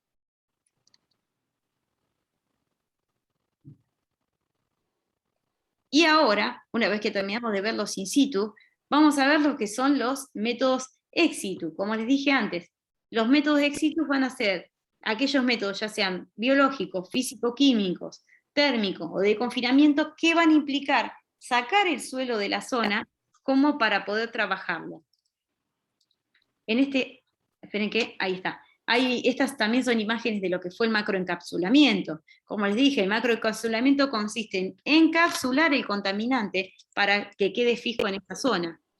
Dentro del confinamiento in situ pueden usar, como les dije, la cerecita, también la colinita, la bentonita, en donde, ¿qué es lo que ocurre en la microencapsulación? Las partículas se adhieren a la arcilla y al agua.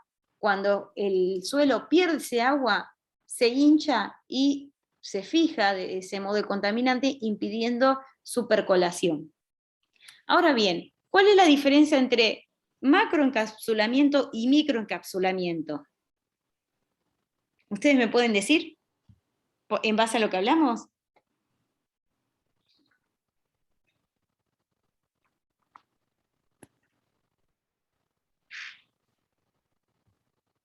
¿Hola? ¿Se escucha? ¿Hola? Escuchamos bien. Ah, ahí está bien. Sí, ahí está. Ah, gracias, ahí leí que me pusieron el nombre de programa radiofónico. ¿Cuál es la diferencia entre encapsulamiento y microencapsulamiento y macroencapsulamiento en base a lo que veníamos hablando?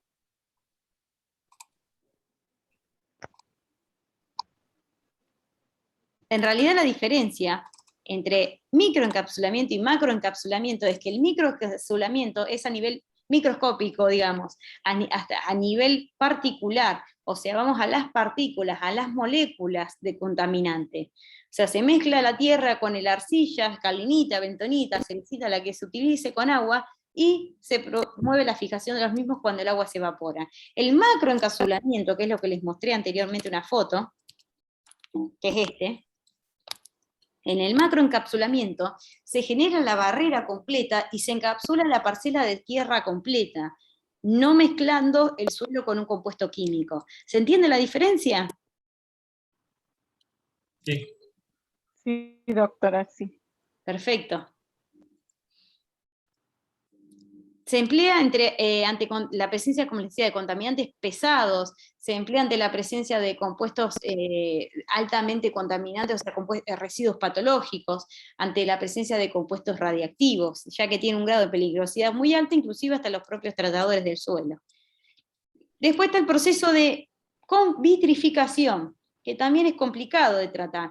El proceso de vitrificación consiste en el mismo suelo, aumentar la temperatura del mismo, como ven en el esquema, para que el suelo se funda, debido a que tiene una alta temperatura, y se produzca lo que es la vitrificación, es como derretir el vidrio. Esto se puede hacer en suelos que tienen un alto contenido de arcilla, y donde el contaminante que aparece en el mismo no es ni inflamable ni explosivo.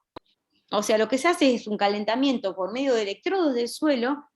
El suelo tiene que tener una cubierta una cubierta plástica en realidad, pero de alta resistencia, para que no se derrita, y tienen que tener muchísimo cuidado también con lo que es la posible presencia de llamas de combustión, como tienen en el esquema. Tampoco lo recomiendo mucho, a menos que sean compuestos radiactivos los que haya que fijar. En ese caso sí puede ser muy útil, pero si no, todos los que tengan lo que es un aumento de temperatura tienen que tener en cuenta de que están en riesgo de explosión o de combustión. Bien, después lo que tenemos, uno de los principales métodos de tratamiento del suelo, dentro de los que son los ex situ, es la incineración.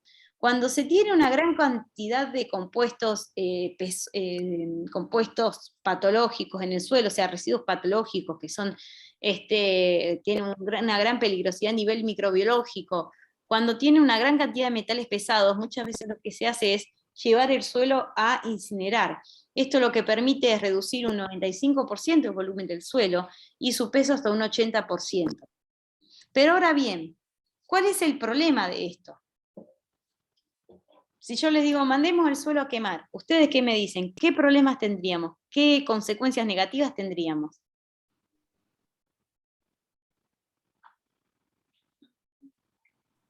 El suelo ya no tiene ninguna función viva. Esa es una, muy bien. ¿Cuál otra tendríamos? Y contaminamos de nuevo. Exacto, estamos sacando un contaminante del suelo para enviar contaminante a la atmósfera. O sea, en sí no estaríamos bajando el impacto ambiental, sino que estamos pasándolo del suelo al aire. Exactamente, así es. Además de que tienen un alto coste de explotación, que después tenemos que tratar los gases emitidos a la atmósfera, y que hay un rechazo social a estas, a las incineradoras debido a que es un alto impacto ambiental el que tienen. Así es. Esto se hace con los que son los residuos patológicos, pero necesitan un tratamiento de gases y además, como les decía, no es recomendable para los suelos contaminados. Por lo tanto, vieron que estuvimos hablando de una gran cantidad de técnicas. Por ende, acá lo último, les puse una tabla en donde tienen un resumen de todo lo que hablé. La técnica, en qué consiste, si se aplica en suelo o en suelo y en agua, para qué contaminantes, cuáles son las desventajas, qué tan efectivas son y cuáles son algunas características particulares de cada una. Debido a que son varias, como ya vimos la bioventilación, que es la insuflación digamos, la inyección de aire en el suelo, junto con la actividad microbiológica, como vimos lo que es la inyección de corrientes de aire para volatilizar el contaminante, lo que vimos también el bombeo y tratamiento de aguas subterráneas, como vimos varias de ellas, entonces bueno, me pareció correcto hacer una tabla para resumirlas y para que ustedes puedan ver las pros, los contras, y en qué matriz se aplica, si en suelo o en suelo y en agua, y para ver qué tipo de contaminantes permite limpiar cada una de estas técnicas, ¿no?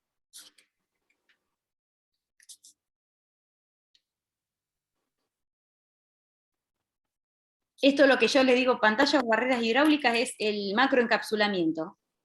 Lo mismo las pantallas de contención. Lo que es la atenuación natural es digamos, la degradación del suelo por parte de los microorganismos sin agregar ni nutrientes, ni aire, ni removerlos, sin hacer nada, simplemente monitorear la degradación del mismo. Y la bioremediación estimulada es el land farming, o sea, agregar microorganismos al suelo para que esto se favorezca. Después aquí lo que pueden ver en esta imagen son las bocas de monitoreo. Esperen un minutito que...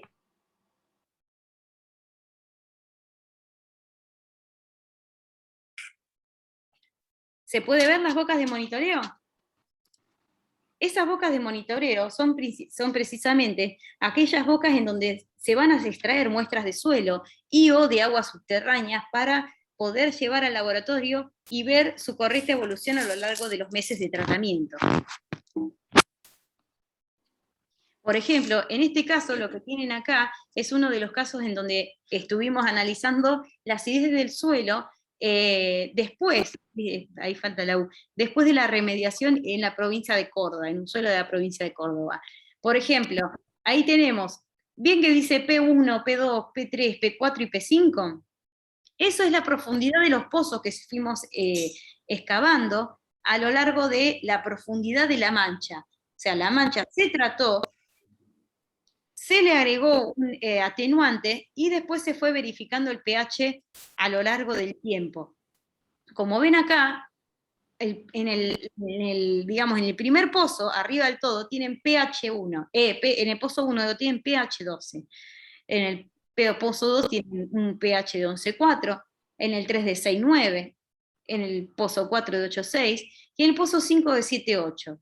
¿Qué quiere decir esto? Que el pH hacia la profundidad se volvió más ácido o más alcalino.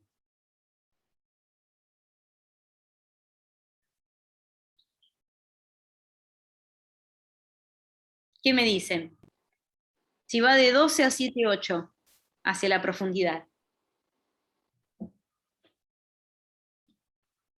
El pH fue bajando, o sea que se fue volviendo cada vez más ácido.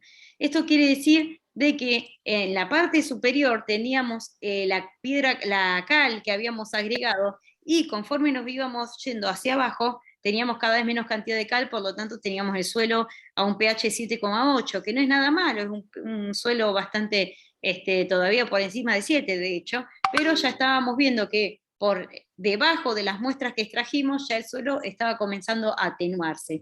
Y lo que tienen aquí es uno de los casos que hemos remediado, el suelo ya remediado. Como pueden ver, en el centro de la imagen ya está empezando a crecer soja, por lo tanto es un indicio de que el suelo ha sido correctamente remediado y de que el suelo está apto nuevamente para cultivos. En este caso también, esto fue, como pueden ver, en la zona, en una banquina, ¿no? El costado de una carretera. Ya están pasando la aplanadora, acá ya también el suelo estaba remediado.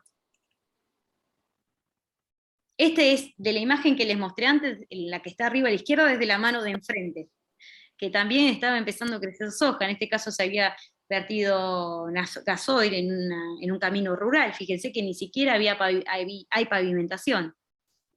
Abajo a la derecha tampoco, es otro camino rural. Así que bueno, hasta aquí lo que hemos visto es lo que es contaminación y remediación de suelos. Próximamente lo que vamos a ver ahora es la ejercitación del trabajo práctico, digamos, dentro de lo que es la temática de suelos y agroquímicos. ¿Hasta aquí tienen alguna consulta?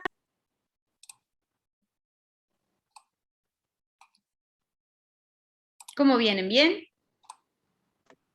Sí, bien, bien, gracias. Excelente. Entonces, Sí, no, no, bárbaro. Entonces ahora les paso a compartir el trabajo práctico. El trabajo práctico tiene preguntas del tipo teóricas y tiene un ejercicio práctico. Lo que vamos a hacer ahora es el ejercicio. Lo vamos a resolver entre todos para que ustedes después puedan resolver exactamente el mismo ejercicio dentro del práctico. Lo que les recomiendo es que lo puedan resolver solos utilizando este método, pero que puedan hacerlo ustedes como para visualizar y cuantificar lo que es un determinado volumen de suelo contaminado, de agua contaminada, y cuánto contaminante puede llegar a ser absorbido por una determinada matriz de suelo. Muchas gracias. Ahí vi que Alejandro nos envió el enlace como para poder acceder al programa radiofónico. Muchísimas gracias. Bien, vamos al trabajo práctico número 4, el ejercicio práctico. Luego están las preguntas como les había dicho anteriormente. Bueno, lo que tiene acá en la imagen, esta a la hora de comenzar, ven que dice antes de la remediación y abajo dice después de la remediación. Lo que tienen acá es una de las técnicas de muestreo de suelos, en donde se pasa un sensor sobre el suelo, el cual, debido a una determinada frecuencia electromagnética que emite el sensor y que vuelve a tomar, se puede determinar la cantidad y el tipo de contaminante que hay en el mismo. Entonces, pueden ver, antes de la remediación, en un minuto que saco la barra de control, así les puedo mostrar bien la imagen. Ahí está. Antes de la remediación, lo que pueden ver es, no sé si se ve en celeste, en verde y amarillo. ¿Ven la parte? sí, sí se ve. Bien, Sí se ve en verde y amarillo. Lo que es ese celeste que ven ahí es gasoil. Luego de la remediación, en lo que tienen abajo, es lo que pueden ver que la concentración de celeste ha disminuido. Y lo que tienen en verde, ahí es la presencia de otros aceites. Lo que pueden ver por debajo es que hay una menor cantidad de verde, de manchas verdes. O sea, por supuesto que estos sensores te traen una carta de referencias y te dice qué color le corresponde a cada sustancia y cada contaminante. Pero es como para que podamos entender la imagen inicial del ejercicio. Entonces ustedes imagínense, el ejercicio dice que se produce el vuelco de un camión, como tienen abajo a la derecha, un camión cisterna sobre la banquina de la autopista Rosario-Córdoba, produciendo un vertido sobre el suelo con las siguientes características. Bien, ¿qué se volcó? Nafta 90 octanos. Bien. Unos 150 litros de volumen, un suelo franco arcilloso, o sea, tirando un poco más de arcilla, con una densidad de 1,88 por 10 a la 3. O sea, ¿qué quiere decir esto? De 1.880 kilogramos de suelo por metro cúbico. O sea, 1.000 litros de suelo pesan 1880 kilos, para que tengan una idea de la densidad del suelo. Ustedes tienen que describir un método de diagnóstico y muestreo de la zona impactada. Bien, o sea, lo que les recomiendo más que el diagnóstico, que hagan un método de remediación. De los métodos que hemos hablado, que ya tienen también en el PowerPoint que está subido en el módulo, describan un método de remediación, qué método proponen, cómo lo harían, y cómo llevarían después de que se cierra el monitoreo. O sea, lo monitorearía, por ejemplo, una vez por semana y verificaría que no haya, en este caso, nafta, ni en el agua subterránea, ni en el suelo, ¿no? O sea, que ustedes redacten cómo remediarían este suelo. Recuerden que es nafta a 90 octanos, derivado del petróleo, es inflamable, es combustible, es corrosiva.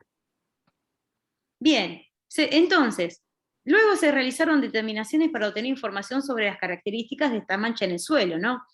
Entonces vimos que la capa freática tiene una porosidad efectiva de 0,35. ¿Qué quiere decir esto? Que un 35% de la capa freática tiene poros y tiene agua. O sea, cuando uno habla de un acuífero, de una capa freática, no es un río subterráneo, sino que es una matriz de suelo con muchos poros donde circula una gran cantidad de agua. Pero no es todo agua. Por ejemplo, en este caso un 35% solo es agua. Es un 65% de suelo. ¿Se entiende? Por eso las capas freáticas y los acuíferos no son todo agua, no son ríos subterráneos, sino que son grandes reservorios, pero de agua que circula a través de poros. Profundidad 6,5 metros teníamos la capa freática, se recontracontaminó, ahora vamos a ver cómo, con una superficie de 10 metros por 20 metros, de 10 metros de ancho por 20 de largo. Esto se puede sacar por medio de los sensores que le decía, de estos métodos de muestreo, y un espesor de 2,5 metros, o sea que la capa freática tiene 2,5 metros, o sea, es muy ancha, es grande como digamos, ancha como la altura de una habitación, y está contaminada. El análisis de laboratorio dice que tiene 4,5 miligramos de nafta por litro de agua. También se hizo un análisis del suelo y se vio que hay una concentración de nafta de 12,4 miligramos de nafta por kilogramo de suelo, y el volumen de suelo, la mancha, es de 15 metros de largo por 30 de ancho, y hasta una profundidad de 6,5 metros, ¿no? Porque ahí, a los 6,5 tenemos la capa freática. O sea que toda esta información la pudimos sacar por el sensor y por el análisis de suelo por medio laboratorio. Entonces, ¿qué hay que hacer en estos casos? Los ingenieros, los diplomados en desarrollo sostenible y quien se quiera dedicar a la remediación del suelo, tienen que calcular el volumen de agua subterránea contaminada, cuánto suelo se contaminó y cuánto contaminante cayó, en este caso nafta. ¿Por qué? Porque interesa recuperarla, porque la nafta vale mucho dinero, como sabemos bien. Nadie va a querer tirar nafta por tirar, ya saben cuánto cuesta. Bien, imagínense, ¿no?, que el tanque volcó, como ven en esta gráfica, y hay producto que fue percolando a lo largo del suelo hasta llegar a la capa freática, y en la capa freática quedó en la capa superior de la capa freática, porque la nafta no se mezcla con el agua, y lo saben bien, pero sí está contaminada, pero queda en la parte superior de la misma. No se mezcla en todo el agua, pero tiene nafta en la capa freática, eso seguro. Bien, ahora dice uno, bueno, ¿cómo hago este cálculo? El volumen de la capa freática, primero va a ser una especie de pirámide. ¿Por qué? Porque va a tener esta forma, o sea, cuando cae la nafta, como les dije, no se mezcla con el agua, entonces va a quedar toda en la parte superior, y va a tener una forma de pirámide invertida, ¿se entiende? Se va a empezar a acumular en la parte superior de la capa freática. Entonces, el sensor nos dijo que tiene, la capa freática tiene una superficie de 10 por 20 por 6,5, podemos sacar el volumen de la capa freática. ¿Se entiende hasta ahí? ¿Hola? Y acá permítanme corregir, la capa freática tiene un espesor de 2,5 metros, yo le puse 6,5, es 2,5 metros. Entonces, haciendo el cálculo, de nuevo lo hago, 10 por 20 por 2,5,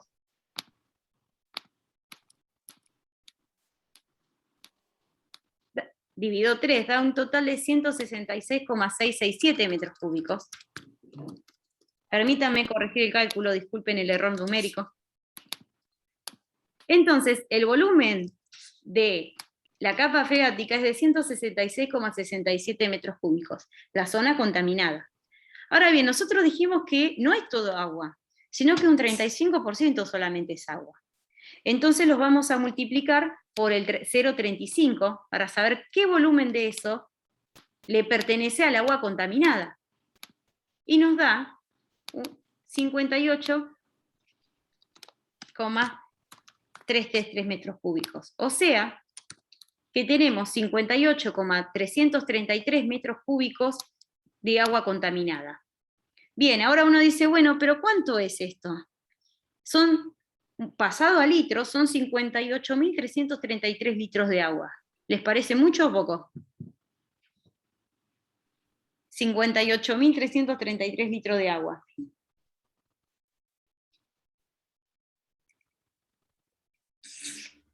Es muchísimo. Es muchísimo. De hecho, ¿se acuerdan que en química del agua habíamos dicho que nosotros necesitábamos 200 litros de agua por día para vivir? ¿Se acuerdan? Bueno, Sí. dividido 200, nosotros podíamos vivir con ese agua 291,667 días. Para que tengan una idea. ¿Qué son? 9 meses, más o menos. O sea, con el agua que nosotros podríamos vivir 9 meses, ahí está totalmente contaminado con nafta. Para tener una idea, ¿no? Porque uno dice, bueno, pero ¿cuánto es? Bueno, 58.333 litros de agua. Y lo vamos a poner acá para que les quede. Yo después lo vuelvo a subir con el número corregido y también con este dato. Ahí está. Para poder comparar, ¿no? Para poder tener realmente noción de la cantidad de agua contaminada de la que estamos hablando. Después, ¿qué pasa? ¿Qué es lo que vamos a calcular después? La cantidad de contaminante que hay en ese agua. Bien, ¿cómo se va a calcular en eso? Va a ser el volumen de agua contaminada, que ya lo tenemos, que es 58.333 litros, que ahora cambio ese valor ahí, por la concentración de nafta en el agua subterránea. Y después dice por 10 a la 3 litros y por kilogramos, pero es solamente conversión de unidades para poder obtener la masa de contaminante en kilogramos. Porque vieron que nosotros tenemos la cantidad de agua contaminada. Bueno, pero nosotros queremos saber cuánto contaminante hay en ese agua. Sabemos que está contaminada, pero ¿cuánta nafta hay ahí? Eso es lo que queremos calcular. Vamos a cambiar el número acá, porque este no era. Es ese número, ya mismo le hago el cálculo como queda.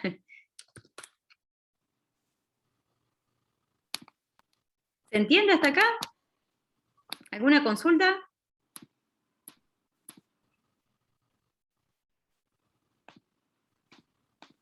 ¿Se entiende bien?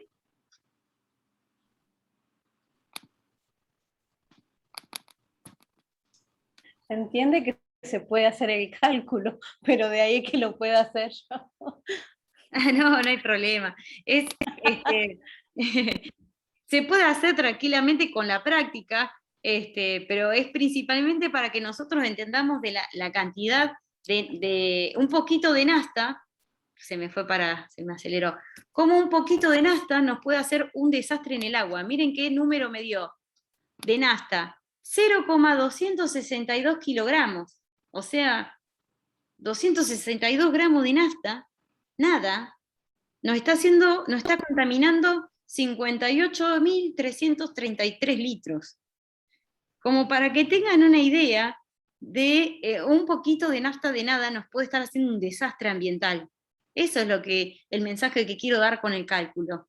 Porque ustedes vieron el número que nos dio en volumen de agua, pero miren la masa de contaminante que tiene ese volumen de agua. No es nada, no es ni medio kilo, poquito más de un cuarto. Después queremos, por ejemplo, calcular, bueno, ¿cuánto suelo se contaminó? Bueno, tenemos el volumen de suelo contaminado, que nos dio el sensor, el alto, el ancho y el largo de la mancha, por la densidad de suelo. Cuando calculamos eso, porque nosotros sabemos que la densidad es masa sobre volumen, entonces tenemos el volumen, tenemos la densidad, calculamos la masa, vemos que tenemos contaminados 846.000 kilogramos de suelo, o sea que se nos contaminaron 846 toneladas de suelo. ¿Es mucho o poco? ¿Qué les parece? Es mucho. Sí, es mucho. Es muchísimo. ¿Y cuánta nafta tiene ese suelo? Bueno, la masa del suelo por la concentración de nafta absorbida nos va a sacar la cantidad de nafta que tiene. Tiene 10,49 kilogramos de nafta nomás. O sea que 10,5 casi kilogramos de nafta, que es menos de un cuarto tanque de nafta, un cuarto tanque, nos puede contaminar 846 toneladas de suelo. ¿Se entiende lo que quería mostrarles con esto? O sea, miren qué poquita nafta. Esperen que este cálculo acá, ahora se los cambio para que les quede correctamente calculado, pero les quería mostrar con qué poquita nafta podemos hacer un desastre. O sea, tenemos en el agua 0,683 kilogramos, o sea, un poquito más de medio kilo, y en el suelo 10,5 kilos de nafta. Y hicimos un desastre, contaminamos 846 toneladas de suelo y 58.333 litros de agua. ¿Alguna opinión al respecto?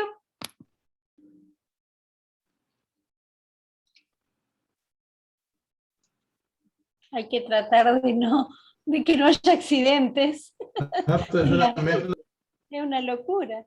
Es un montón, y esto es un caso real, lo más triste de todo. Estos números no están inventados, es un caso real de un vuelco de un camión yendo en la autopista que está de Rosario a Córdoba, en Argentina. O sea, no es que es un caso inventado, no, para nada. Ahí está. Ahí lo arreglé para que ustedes lo tengan como corresponde. Así que, ¿comentarios?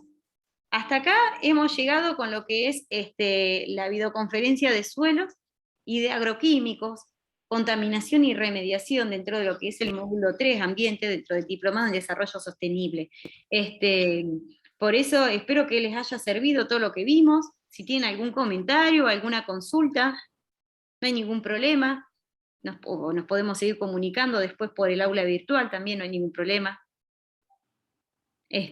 Por eso yo les quería, si bien ustedes van a hacer las preguntas, van a responder y van a agregar con el formato de entrega de trabajo práctico las respuestas, van a agregar el cálculo que ya está subido en el aula, ahora le cambio el número, y también va a quedar subido el video, pero más allá, digamos, de todo esto, quería que veamos los números y que lleguemos a la conclusión de que con qué poca cantidad de contaminantes podemos estar impactando un gran ecosistema, o sea, una gran cantidad de suelo y de agua. Porque sí, vimos cómo se puede insuflar aire para despegar el gasoil, podemos agregar más bacterias para acelerar la degradación del mismo, si es un contaminante inorgánico, si es un ácido, agregar una sustancia básica, si es una base, agregar un ácido, sí, todo bien, pero ¿en qué volumen? Bueno, estos son los números, como para que uno tenga, porque uno termina cuantificando y termina tomando noción del impacto cuando ve números. Por eso es tan importante que aunque sea veamos un cálculo de un caso real de contaminación de suelo y de capa freática.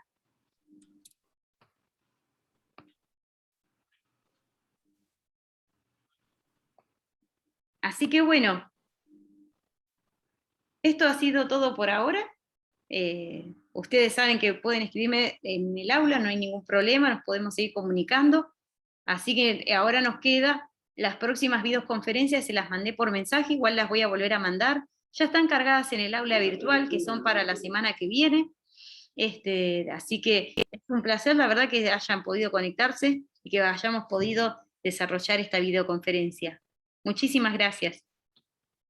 Gracias a usted, maestro. Muchas gracias, profesora. Hasta Gracias. luego, buenas tardes, gracias, excelente. Muy agradecido. Muchas gracias. Y de veras que nos lleva una gran retroalimentación y salvemos a nuestra madre naturaleza, cuidemos. Tenemos también un programa, maestra, tenemos un programa que se llamó Mucho Tiempo al Filo de Nuestra Ciudad, donde defendíamos precisamente toda esa parte de la contaminación de nuestro medio ambiente. Lo hemos cuidado con la maestra María de Jesús Castillo Cervantes, una de nuestras maestras acá en la Universidad de Villahermosa, Tabasco, y estuvimos trabajando más de 18, casi 20 años con el programa. Lo tenemos en línea, pero ese programa era de denuncias y precisamente toda esa parte de cuando se contaminaban nuestros ríos, buscábamos el enlace con las autoridades y lo estamos retomando en una cuenta a fin de que cuidemos nuestros ríos, cuidemos nuestros arroyos, cuidemos todo lo que hay a nuestro alrededor. Créanme que estamos con todo respeto lo voy a decir, pero estamos de México, estamos en el mejor estado, Tabasco. Yo no lo cambio por nada, como dirían por ahí un anuncio del Duvalín. Muchísimas gracias, felicidades, gracias por la ponencia. Créame que me voy satisfecho con todo el tema que usted nos abundó hoy en torno al suelo y todos los temas que estuvimos hablando. Gracias. Buenas tardes. Muchísimas gracias a ustedes por los aportes. Que tengan buenas tardes. Gracias, nos estamos viendo entonces. Igualmente, maestra, buena tarde.